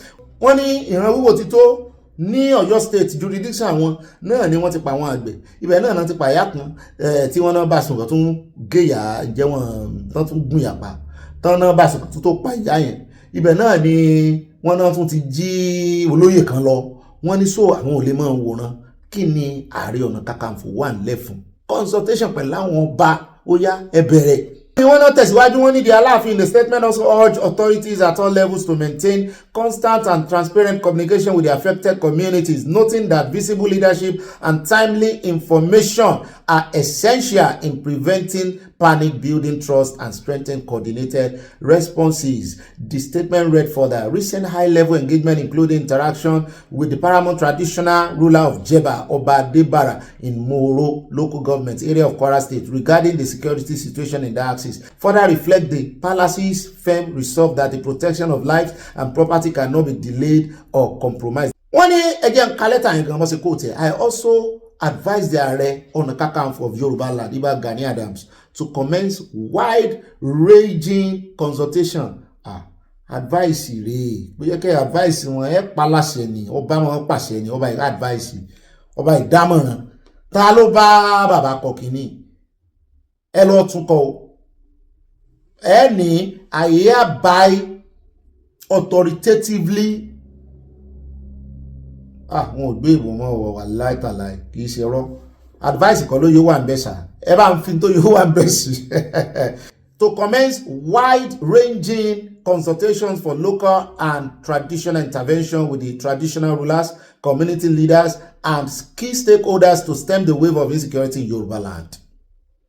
At this critical moment, citizens are strongly encouraged to remain vigilant, law-abiding, and cooperative with security agencies. Properly guided community vigilance and organization can significantly enhance early detection of threats and improve collective resilience. The palace reiterates that the right of every citizen to live in peace and security is non-negotiable. Achieving this requires urgent collective action and called on lawful collaboration between government, security agency, and community structures. The monarch reaffirmed the commitment of the traditional institution to work closely with all stakeholders to restore safety, stability, and confidence across affected areas in line with the urgency of the current situation. Lọ́rọ̀ kan, the whole summary of all of this náà ni wípé either by advice or either by wọ́n pàṣẹ fún wọn wọ́n ti ní kí wọ́n mójútó ọ̀rọ̀ insecurity kò sẹ́jọ́ mọ́ wọ́n ti sígun fún wọn náà nù adúpẹ́ lọ́wọ́ Ọlọ́run o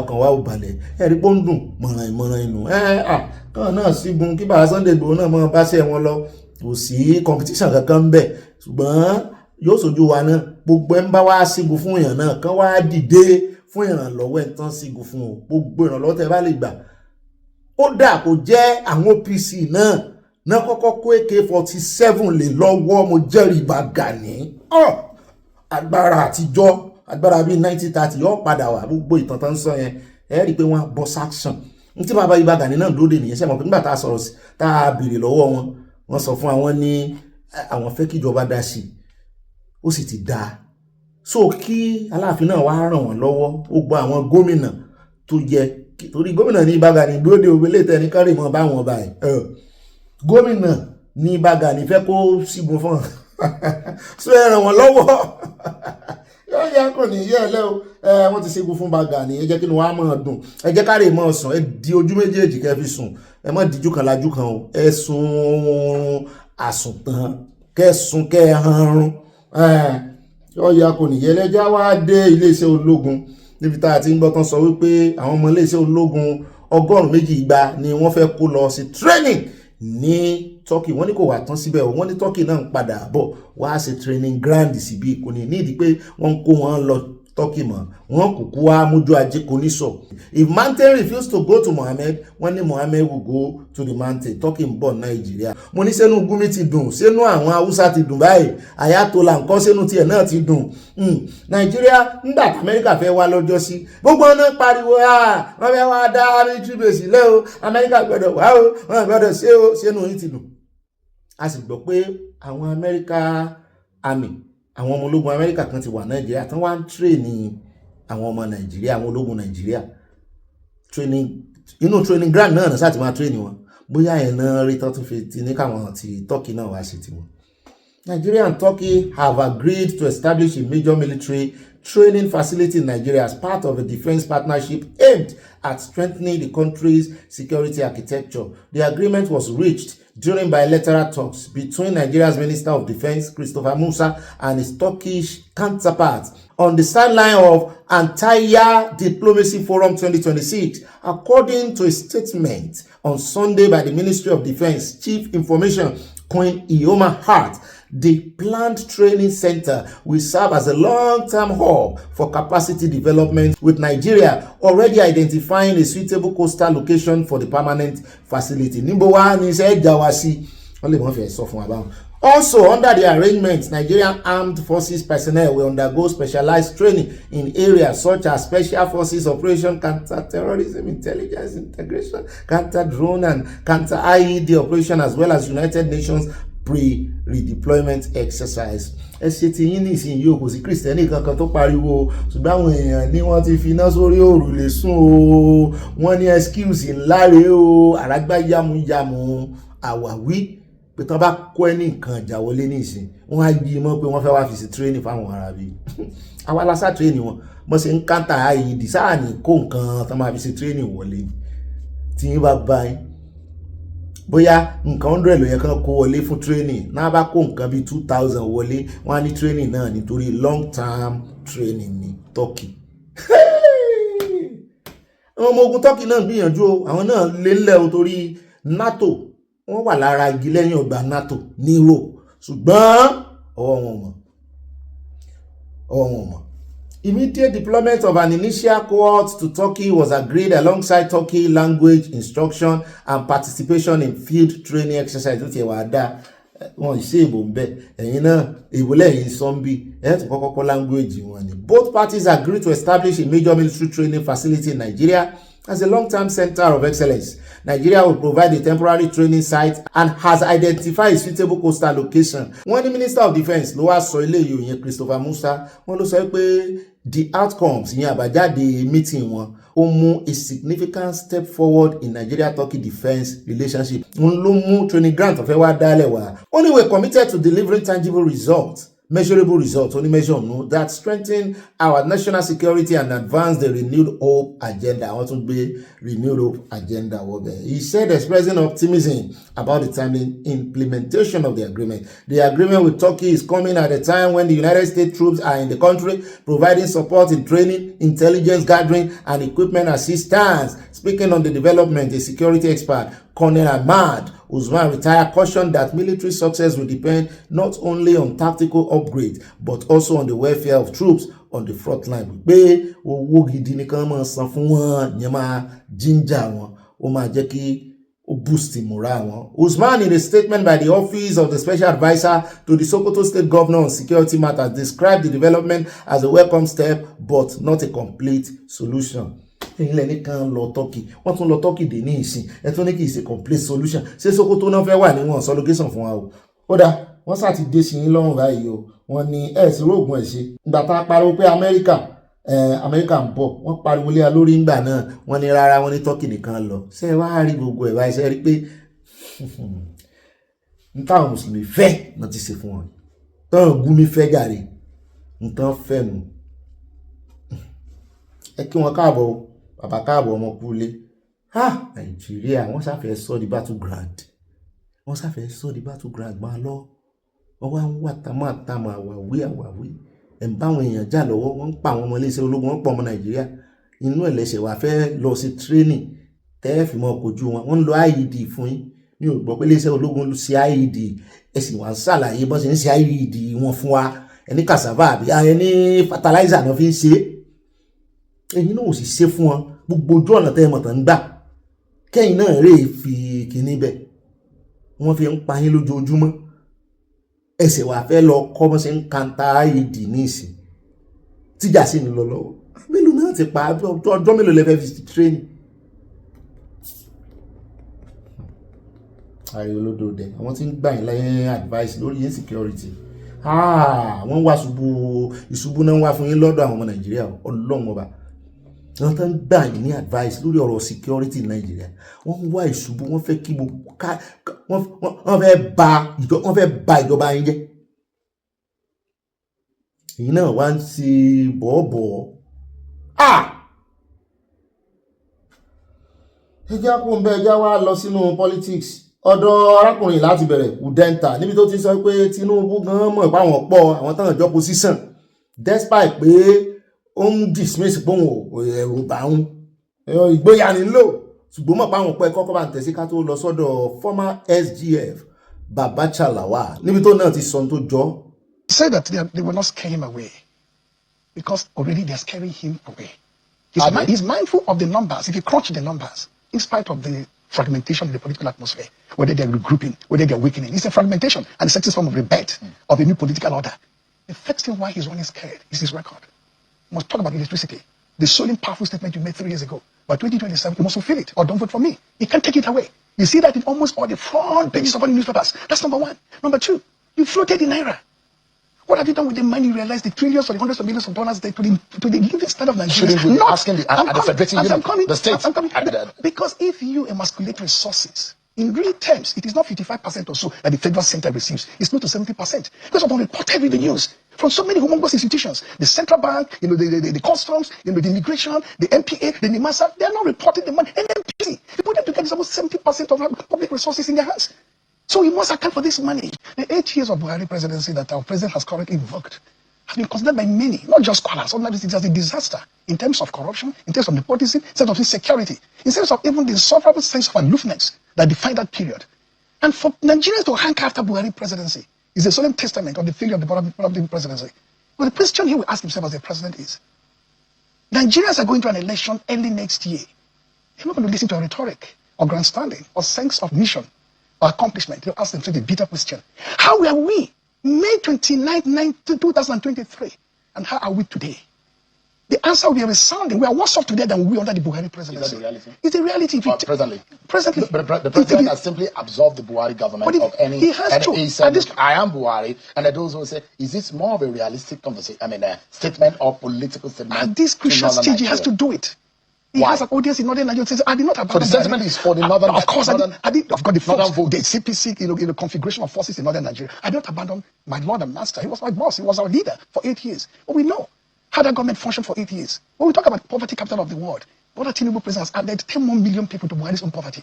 Insecurity was much more rooted in the northeast. He has expanded it to northwest, north central, everywhere. If you look at even the opaqueness of the budget, you find that 2024 budget has not even been executed. 25 budget has been extended to 26. 26 is just taken upstream, almost mid-year. So a 3 year in a cycle, close to 200 trillion, cannot be accounted for. So when the World Bank says we can't find 34 trillion of this money, and you can see the explanation for the Minister of Finance, it is vacuous and empty. It does not make sense. You will run election 2027 on your own record. It will not be promised on Nigeria. And what does that record do? The record is very shabby, to say the least. That record cannot win an election? It cannot win an election because really? why? Because why? Because there are those who say in this government, and they've come to the defense to say everything we're doing on security, there is a systemic failure. The system was broken. We're trying to fix it. No ammunitions, no system. Things are bad. There was corruption, and they're trying to fix it. And it might take time. At least there are political angle and perspective to this insurgency and such. Bola Tinubu is working to defeat the insurgent. Should we give the government the benefit of the doubt? Fine. The first benefit of the doubt. I said it on here, this studio, and several other one. These two presidencies are conjoined. The failures of the Buhari presidency are the failures of the Bola Tinubu presidency. So no excuse. He said it himself. You have to inherit the mess of the Buhari presidency. Virtually in this comment, in this remark we listen to, we have to inherit it. The broken system, these securities and so on there. The country diminished.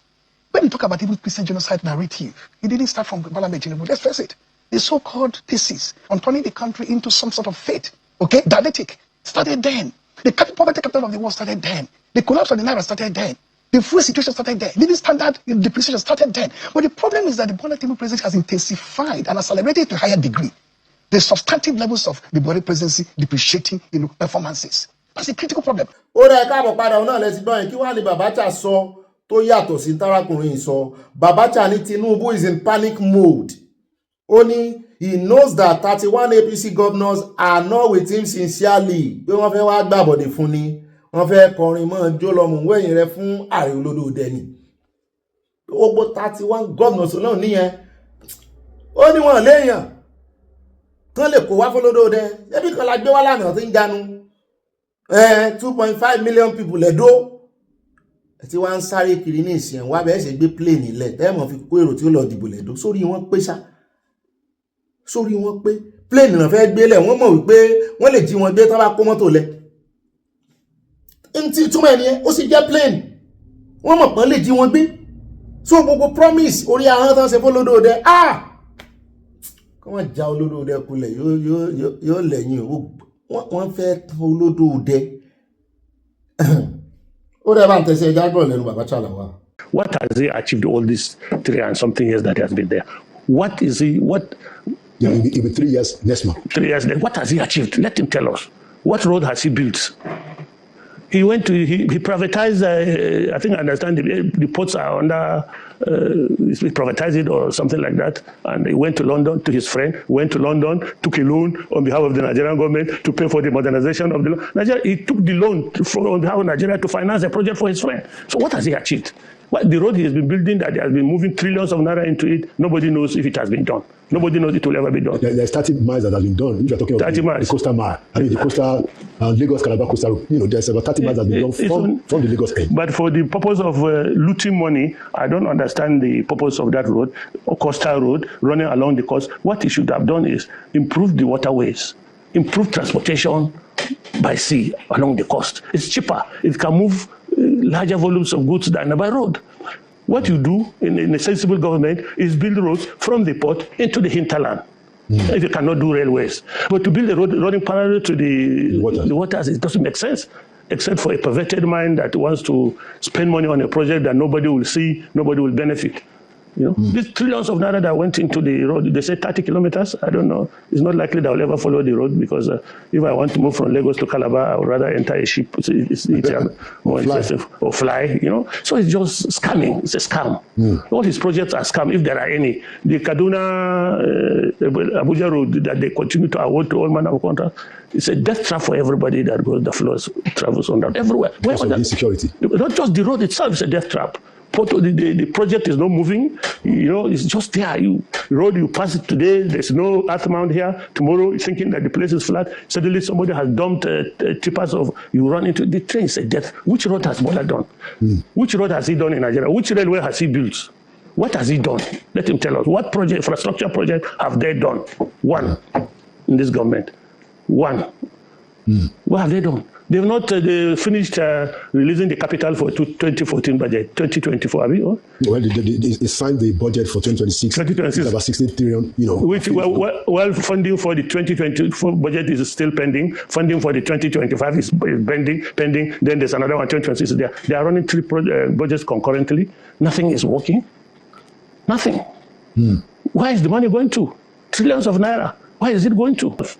A president who brags that because he's now in power, things will be easier for him in the general election is somebody that has lost all sense of decorum, has lost all sense of what politics is all about. It's about electing a leader and diselecting him if he fails to perform based on expectation. So if Bola thinks that he's a Democrat and I think he likes to see himself as one, he should not have said what he said. I took note of the fact that he was about to say, now that I'm president, I'll rig. And he caught himself messily. Somebody in his frame of mind, I was elated that for once he realized that he was going to goof and call himself to order. But be that as it may, the man is in panic mode. You think so? For anyone that knows Bola, is in panic mode. He's in panic because even the 31 governors that you say they are with him, they are not with him sincerely, and he knows it. And he was boasting, for example, that he's not scared of people who do congresses, conventions on the street. Now, it's a very interesting thing to see because hitherto, I've always told people that I don't think Bola is in direct no of what his subordinates are doing to muzzle the opposition. Knowing his background as a Democrat, I always thought that it is lieutenants who want to please the boss that have gone overboard. But listening to that interview, I realized that he's the architect of it all. Yeah, he is the architect of all this fight with the opposition, because he now knows that ADC had a hefty challenge getting a place to do their convention. All the places we're supposed to do were blocked. It got to a stage, even the owner of the Rainbow Event Center where we did, he woke me up 12 o'clock in the night and was telling me that venue would not be available anymore. That was the previous night of the convention? Yeah, the night of the previous night. He said, the venue would not be available anymore. He said, why would you say that? We have paid, we have a contract, we are going to go there. He says, sir, this is the only means where I get my livelihood. And these people have been threatening me, I've been receiving calls left, right, and center. He told you that? Yeah, he told me that. And I said, well, we don't know what to do about this, because we are going to do our conventions there. We have paid, and we've signed the contract, and we are going to do our convention there. And eventually we did our convention there because we have contractual obligations to do it there. And I told him that. I said, well, anyway, I wasn't the one that booked the event center. You know who booked it. Please get in touch with him and tell him. So whatever can be arranged might be arranged, because he called me. He says he's my brother. I've known him for some time. Ó dẹ̀ já kó ń bẹ́ o àròjọ́ musolókun òwe já wá fi eléyìí káde gbogbo rẹ̀ ńlẹ̀ àti ìkáde ẹ̀ lẹ́jà wọ́kọ́ yà lọ́dọ̀ bọ̀dà Délé Fárótìmí. Ẹjẹ́ kankan ìṣẹ́jú méjì náà fi sọ̀rọ̀ wọ́n ní the idea táwọn ní ni wípé the idea that begat Nigeria is a very bad one. Wọ́n ní is not a citizen based idea. Kí wá ní ẹjẹ́ fún ọlọ́rọ̀ sọ. The idea of Nigeria is a very, very bad idea. The idea that undergirds this country, that informed the design of the entire superstructure of governance, is a very bad idea. Nigeria is not found on the idea of citizenship. It is found on the idea of feudalism, the acceptable non-equality of persons who live within the same geographical space. That is why the law does not rule in Nigeria, because it cannot apply to all equally. That is the bad idea that rules Nigeria, and that is ruining it. Nigeria is found on the bad idea of feudalism. I think the greatest error we all make, especially when we are considering Nigeria, is that we assume that the operators of the Nigerian system are unaware of the truth of what they are doing. So we measure what they have done and we say, oh, they failed in this place or they failed in that place. They have not failed. The system is working exactly as it is designed to work. When they point to those figures and they tell you about how well the economy is doing, they are completely correct, because what they want to achieve is exactly what they are achieving, the impoverishment of the Nigerian mass. When a people have been rendered completely impoverished, it becomes easy to be donating rice to them as the cure and elixir for all of their problems. So if the people will talk about insecurity, you give them one bag of rice. They will talk about bad road, you give them one bag of rice. They talk about bad healthcare system, you give them one bag of rice. We talk about all the children who are out of school, you give them another bag of rice. Rice has become the currency and elixir to every Nigerian problem. That is because the system as operated is designed to ensure the full feudalization of the country. And that can only happen when the people are sufficiently impoverished, sufficiently made ignorant. So when you talk about macroeconomics and you then begin to refer to the micro level, where the man on the street, who knows how many meals he's able to afford in a month, who knows that he's living in a place that is unfit for human habitation. A man you are paying, you say it's 70,000 naira, that is your minimum wage. The reality is that if that man ignores to file his tax return, the fine is 100,000 naira. A bag of rice will take away more than half of his salary. So you have deliberately pauperized him. It's not as if you don't know what you're doing. Those are deliberate choices. The same government and country that can afford to keep lawmakers in luxury, governors living like pashas, the same country that can choose to build roads without tenders, that can choose to just throw money around like drunken sailor, is ensuring that the opportunity for the people to enrich themselves have been shut down, and the process of impoverishment has been weaponized for all. Ó rẹ̀ káàbọ̀ padà ilé láàbí káde gbogbo rẹ̀ lẹ̀ mo márábìnrin kan bọ̀ fẹ́ fún alọ́pdéètì nípa arákùnrin kan tán fẹ̀sùn kàn tán náà ti extradite wọ́n sì ti hand over ẹ̀ lé àwọn agbófinró lọ́wọ́ o mo ní ibo ló sá lọ wọ́n ní ọpẹ́lọpẹ́ àwọn Interpol. The extradition and handover of Ahmed Akanbi, popularly known as Ahmed Ajiran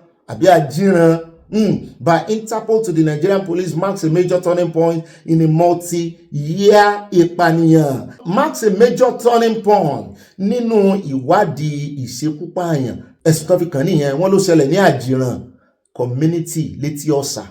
Ahmed Akanbi, a prominent businessman and CEO of Amtakek and Amrock Makam irú orúkọ ìwòlélẹ̀ Amrock Makam Company was declared wanted by the Lagos State Police Command in February 2026. He is the prime suspect accused of masterminding the brutal ìpànìyàn of two prominent figures in the Ajiran community. Sheriff Ishola Salami wọ́n pa ní April 8, 2023. Wọ́n ní ìjẹta ló pé ọdún mẹ́ta tán ti pa, àti Prince Ademola Akinloye wọ́n ní wọ́n pa òun náà ní August 26, 2024. Inú August ni ó pé ọdún méjì tán pa yẹn. In the Eti-Osa area, the breakthrough in the case occurred when the Lagos State Commissioner of Police CP Olondare Jiwon gbà náà confirmed the arrest of two alleged hitmen tí Ahmed ń lò. Sefiu Fatai tán pè ní Fabo alias Fabo ìyẹn Mafakufa tí ń fà kiri o, and Yusuf Ismaila alias Baraka. Only the suspect confessed to being hired by Akanbi to carry out the ìpànìyàn. Wọ́n ti jẹ́wọ́, wọ́n ló fáwọn ní 2 million naira. Ẹ̀mí èèyàn. Kí n tó gbárábìnrin yẹn wá, mo fẹ́ ka ilé ìfúnnikẹ́ lè mọ tó ṣe tẹ́ bá rí èpè gbàǹkọ̀gbàǹkọ̀ tí arábìnrin yẹn fi ránṣẹ́ ìjẹta ló ti ṣe fídíò yẹn àwàṣẹ́ rẹ̀ ni. Wọ́n ní the weapon use àwọn nǹkan ìjà olóró tán lò. Kó tiẹ̀ tó kan weapon. Wọ́n ní each member of the gang wọ́n náà gba 500,000 each. Àjẹpẹ́ mẹ́rin ni wọ́n. Àwọn méjì yòókù dà. Wọ́n láwọn nǹkan ìjà olóró tán lò. Wọ́n ní ìbọn léwọ́ local made. Bẹ́ẹ̀ náà ni wọ́n lo àáké, machete, àwọn àdá UTC.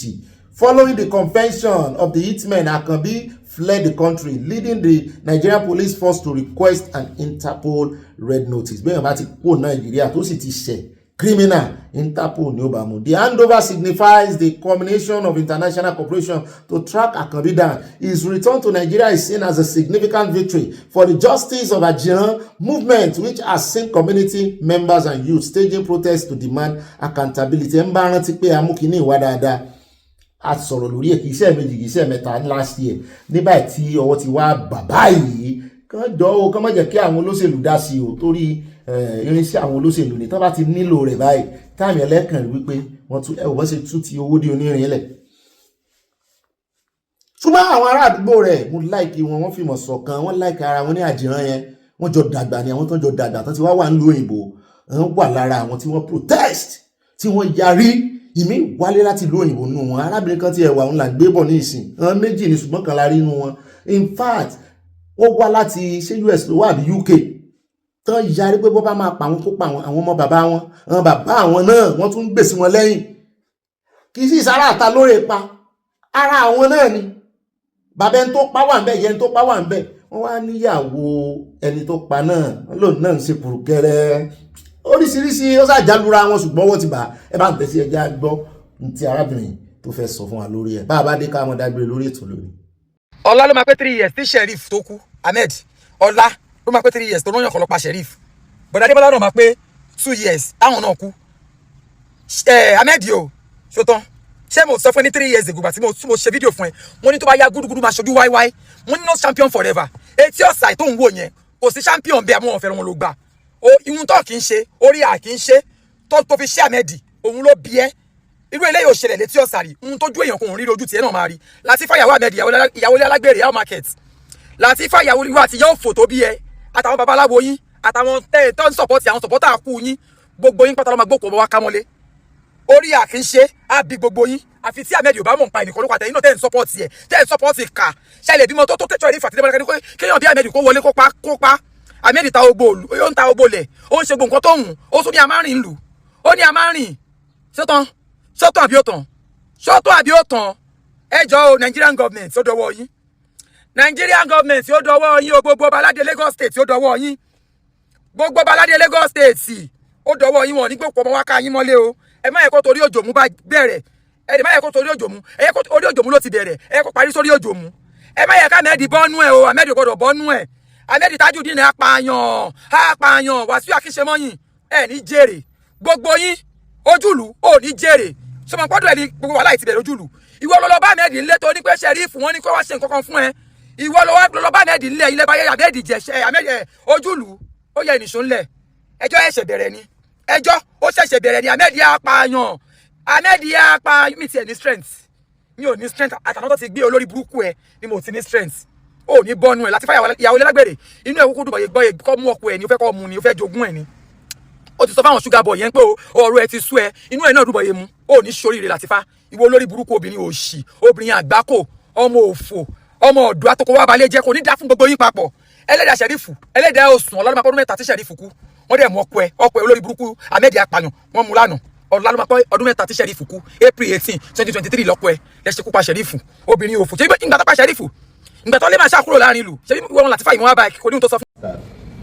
The fact that Ahmed Akojopo is a terror to so many families is a bad news to so many families who have lost their breadwinners in the hand of this Tajuddin Ahmed Akojopo. Some housewives that become widows, some children have become orphaned because of the activities of Tajuddin Ahmed Akojopo in Lagos State and in other contiguous states. So no police institution or police force will fold its arms and allow such to continue to go on. So I want to assure you that further progress in this matter, we are going to ensure that we keep you informed. But definitely, without any doubt, he will promptly be arraigned in court on the completion of the investigation into so many murder cases, so many attempted cases, damage and destruction of life and property that have been leveled against him. There are some, a lot of them are under investigation at his own, and the office that I have left, there are quite a number of cases equally against him. Even the Force Intelligence Department have series of cases that have been reported that have been harmonized now against the same suspect. So people should refrain from sentiment in bringing issue of land. There's not any issue of land matter here. There's an issue of people being in cold blood. Whatsoever is the cause, what we have to do is to ensure that justice is done. Nobody has the right to take the life of another person, and we must ensure that anybody that does so, the full weight of the law is applied to serve as deterrent to others. So I'll stop here now. I will allow my colleagues.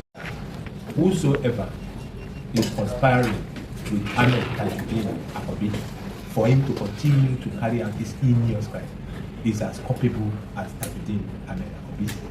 And those who are trying to attempt to frustrate police investigation, both within and outside, are equally as culpable as this suspect. And we are going to find them out, and the law will catch us up with them.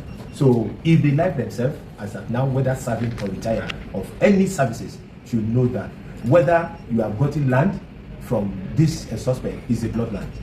Because you better go and surrender, because we are going to trace everything and all the people that have gotten this and trying to sabotage investigation into all the terror to so many families. So they should be warned. No matter how highly placed they are, they should desist and allow the full weight of the law to be applied in this circumstance. There's not going to be any sacred cow in this investigation. The investigation is going to be thorough, and the investigation will ensure that we wind up any individuals involved within or outside the service, serving or retired in any of the agency of government that have been trying to tamper with investigation into this matter. Like I said, the road has closed for Ahmed Akojopo because we have every fact which I have not revealed between the media of how all those acts were carried out. And in Nigeria, he has been handed over to us, and we have it in our custody.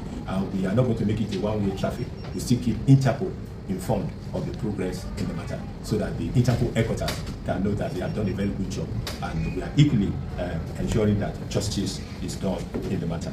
It is good to conclude that Ahmed Akojopo has been a terror to hundreds of residents in Etiosa local government, other locations in Lagos State, and equally in contiguous states. Hundreds of people have abandoned their hard-earned property. Hundreds of people have abandoned their home because of fear of naming and violence on their lives. We cannot allow that to take place. Lagos that are in charge and own, that is under my control, will not allow any individual or group to terrorize the life of the people and want to go scot-free of those offenses. The court is a place where everyone should have their day in court, and the court has the discretion to listen to everybody that is involved in the matter. Ó náà lẹ ti gbọ́ yẹn wọn abẹ́rẹ́ wọ́n panupọ̀ bá wí ni wọn bò rárá tí society bá lè rí báyìí téèyàn bá ti rí kàndánù rẹ̀ sí téèyàn pariwo síta kò sí bó ṣe close mọ́ èèyàn tó tí ìyà òfin jẹ́ ṣé ẹ rí ara tó jẹ́ kí impunity pọ̀ ní Nàìjíríà náà ni wípé ìyà òfin wọn fìyà òfin jẹ́ èèyàn àti wípé ọ̀pọ̀lọpọ̀ àwọn criminal táwọn wò yìí hardened criminal wọn irinṣẹ́ ni wọ́n lọ́wọ́ àwọn olóṣèlú. Ó tún wá jẹ́ time torí ẹ̀ mo ṣe ń ké gbàjarè nísì, ó tún wá jẹ́ time tó fẹ́ ṣe campaign sí. Oh my God, ó lágbára o, ó lágbára o, irinṣẹ́ ni irú wọn. It is well. Ọlọ́run ò ní jẹ́ kó bọ́ ń bẹ̀ tó bá jẹ́ pé bọ́n ṣe jẹ́wọ́ pò ń lo ran wọn yẹn, wọ́n lọ ran àwọn méjì yẹn ti jẹ́wọ́. Ọlọ́run ò ní jẹ́ ó bọ́ ń bẹ̀ o, káàsìrí wọn máa túbà ní. Ọ̀yá kò ní yẹ̀ lẹ́ bá pín wá dénú yín. Àti parí ìròyìn náà nù, àyá ló kan, àyá fẹ́ gbọ́ adébẹ̀, àyá ló fẹ́ gbọ́ adébẹ̀ báyìí nínú abala ń bára ẹ̀ àròjọ mùsùlùkùn. Pápápá ni ó sí ọ̀yá o, wọ́n fà kó wa ṣòfò. Goodbye and I love you. I dove my heart. Motor vessel toaster. Vacate your engine room. Vacate your engine room. We're prepared to subject you to a signaling fire. Okay, we gave the flare.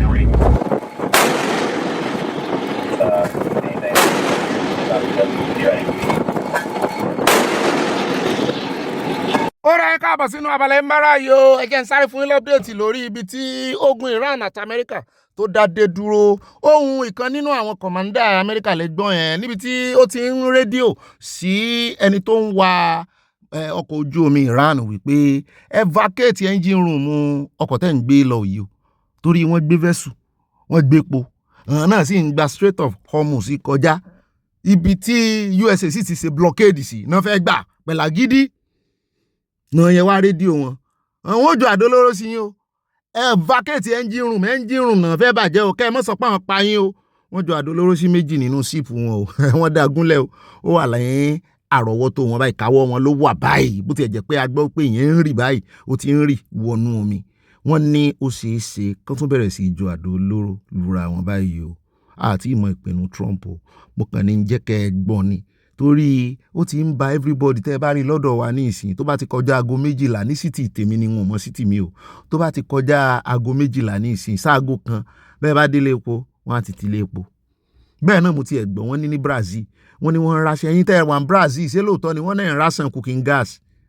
Mo ní kí Nàìjíríà mọ̀ yọ̀ ńgbà náà o, ẹ̀yin yọ̀ sí Dangote lọ́rùn, ẹjẹ́ àkóńbẹ́ ẹjẹ́ àsáré gbọ́rọ̀ lẹ́nu ìkànnà àwọn bíṣọ̀bù gbàlódé bó ti jẹ́ pọ̀rọ̀ ẹ̀ náà fẹ́ make sense díẹ̀, ṣùgbọ́n bí ṣe ń sọ ó ń tẹnu àbùkù bá Bible, ó ní Bible ti wà outdated, ó ní kàn ṣe the third testament, Old Testament, New Testament, ó ní ọ̀fẹ́ ní testament kẹta, ó ní torí pé gbogbo òfin tó wà nínú Bíbélì tó bá àwọn obìnrin wí, ó ní ó yẹ kàn yọ kúrò, kò yẹ kàn mọ́ dúró gbàṣẹ lọ́wọ́ ọkùnrin lọ́wọ́ ọkọ àwọn kó tó di pé àwọn ó take a decision. Let the women keep silent in the churches, and if they have any questions, let them ask their husbands at home. Now, I'm a believer. My whole heart, I trust God with my whole heart. I wake up in the morning talking to God and God talking to me. But I am completely frustrated with the ways in which the text speaks to the kind of vitriolic God. Oh no, let's gbọ́ yẹn o, àwọn bíṣọ̀bù gbàlódé. Mo sì rántí ìkìlọ̀ tí Bíbélì tó ṣe fáwọn Kìrìsìtẹ́nì o, ó ní ẹ mọ́ fi kún ọ̀rọ̀ Ọlọ́run, ẹ mọ́ yọ kó ń bá fi kún, ó ní a ó fi kún ègún nínú ilé ayé ẹ̀, ó náà fi ègún kún, ó lẹ́yìn tó bá yọ kó ń bẹ́ ó náà yọ èrè orúkọ rẹ̀ kú. Àbíbò ní Bíbélì gan ṣe fẹ́mi gan ti gbàgbé. Ṣùgbọ́n bọ́n ṣe máa ń ṣe àyídáyidà rí gbogbo ń tán ọ̀rá ń ṣe ní kékeré yìí, ẹ má jẹ́ kí ó yà yín lẹ́nu, a lè jí lọ́la báyìí ká bẹ̀rẹ̀ sí bá third testament o, gbẹ̀yìn ayé la wà o, ẹ mọ́ fọ́ o. Ó dẹ̀ jẹ́ wá lọ tààràtàrà síbi tí a ti máa palẹ̀ mọ́, ẹ jẹ́ àdàbùjá níbi tí a ti kófìrí àwọn ọlọ́pàá. Mo ní kí ló tún ṣẹlẹ̀, kí ló sa àwọn ọlọ́pàá?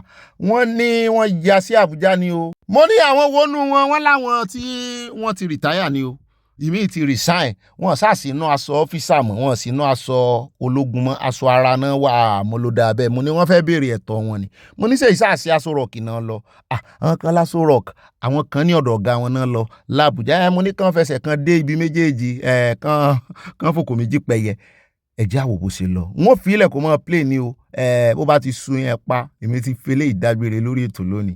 Ẹ bá pín bó bá dénú yín o, God bless you. Torí àwọn èèyàn sọ̀rọ̀ lórí fọ́nrán yìí, wọ́n lọ́lọ́run ló mú wọn, àwọn kan kàánú wọn, àwọn kan láwọn ò láàánú wọn, kankan ké wípé wọ́n ti gba owó rìtámẹ́ǹtì wọn lójú títí ẹgbọ́ sí lóòótọ́ ni.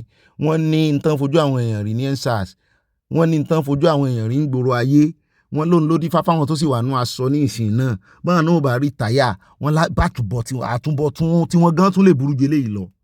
mo ní SU mọ̀ wá nù wọn mo ní born again mọ̀ wá nù wọn wọ́n ní irọ́ ni wọ́n ní gbogbo wọn bákan náà ní gbogbo wọn.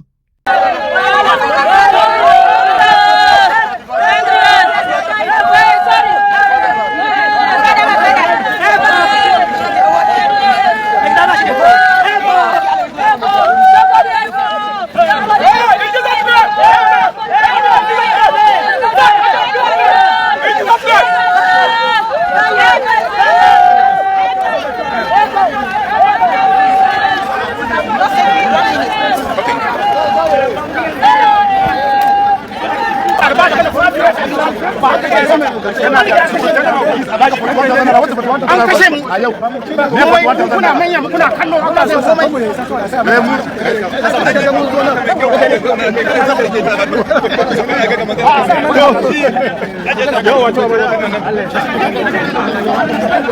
Waje mai da su nuna mana bindiga. Kuma shi ne ke gamar da mu da shi.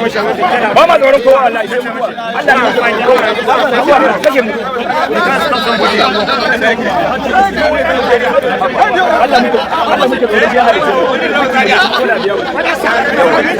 Shekara 35 ma mana zana biyan ka naira 35,000 ya musu nan kuma Your name, please. My name is retired DSP Ilyasu Aliu. Okay, so tell us why you are here.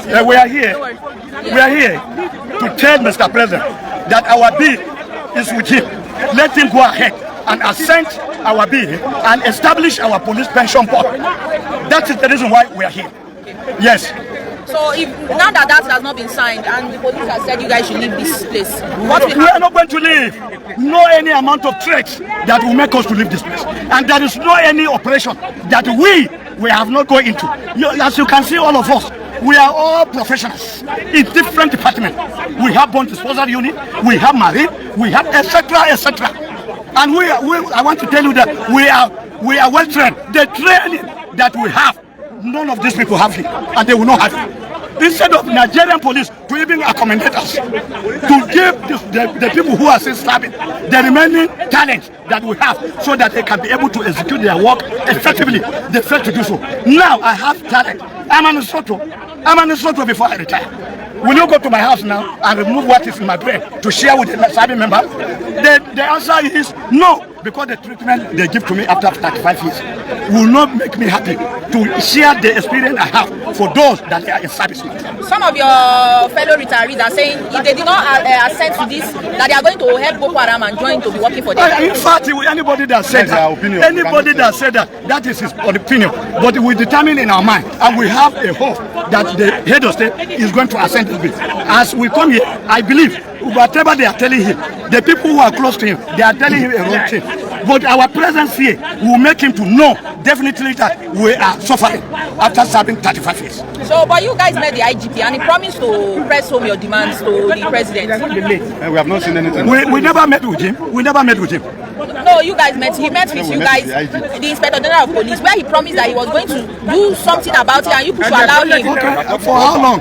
But it's just about a week ago. Why not wait for him? This is 2 weeks now. Did you ask me how did I manage to feed and come to this protest?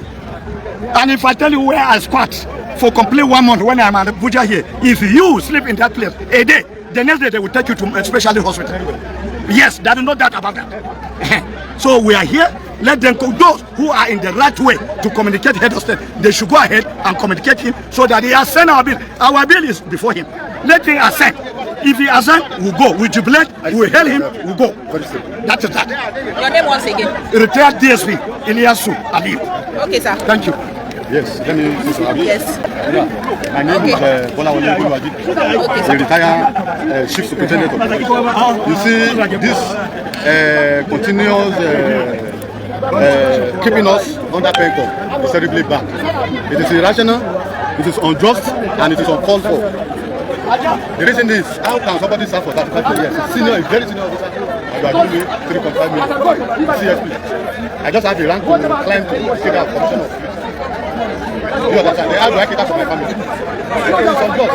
So we are begging. We are begging the president to sign our bill so that we can get out under this obnoxious pension. The pension is a fraud. This pension actually came aboard in 2015 under former President Tinubu. They borrowed the system from Chile, thinking that it will improve the standard of the police. But indeed, it is getting us impoverished every day.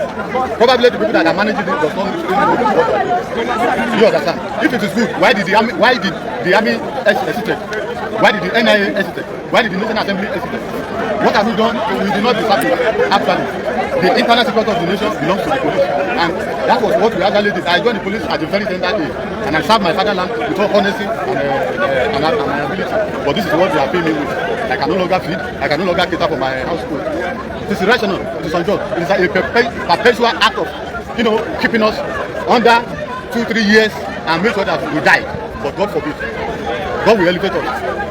This bill has been passed for about 3 months ago now. They were hiding it. It never got to the office of the president. I knew the president is a father. The president is a technocrat. He has traveled wide, so you know what is better for his security.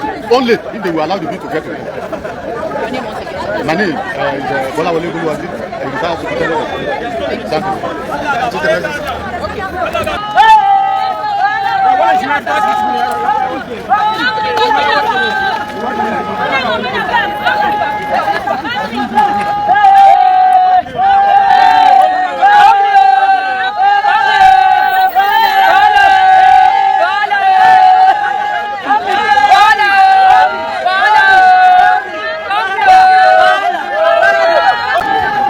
It's a pleasure being here.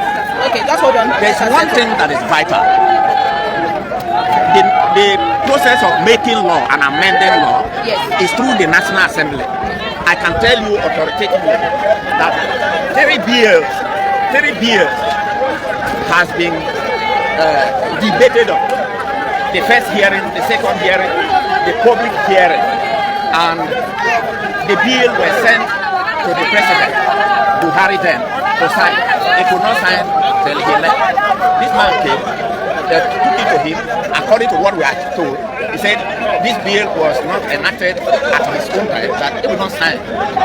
What we are saying, the legal way of amending any law is through bill. But why is it that 3 bills has been sent to the president of these countries before, and it's very difficult for them to sign? That is why we are not happy. Because if it were, let's say, a memo, it's a different thing. But this is a bill that has been debated upon. First hearing, second hearing, public hearing, committee hearing, and a report by the committee sent to the president for sign, and it's not signed. This is the top item. That is why we are not happy. Because if we cannot go through amendment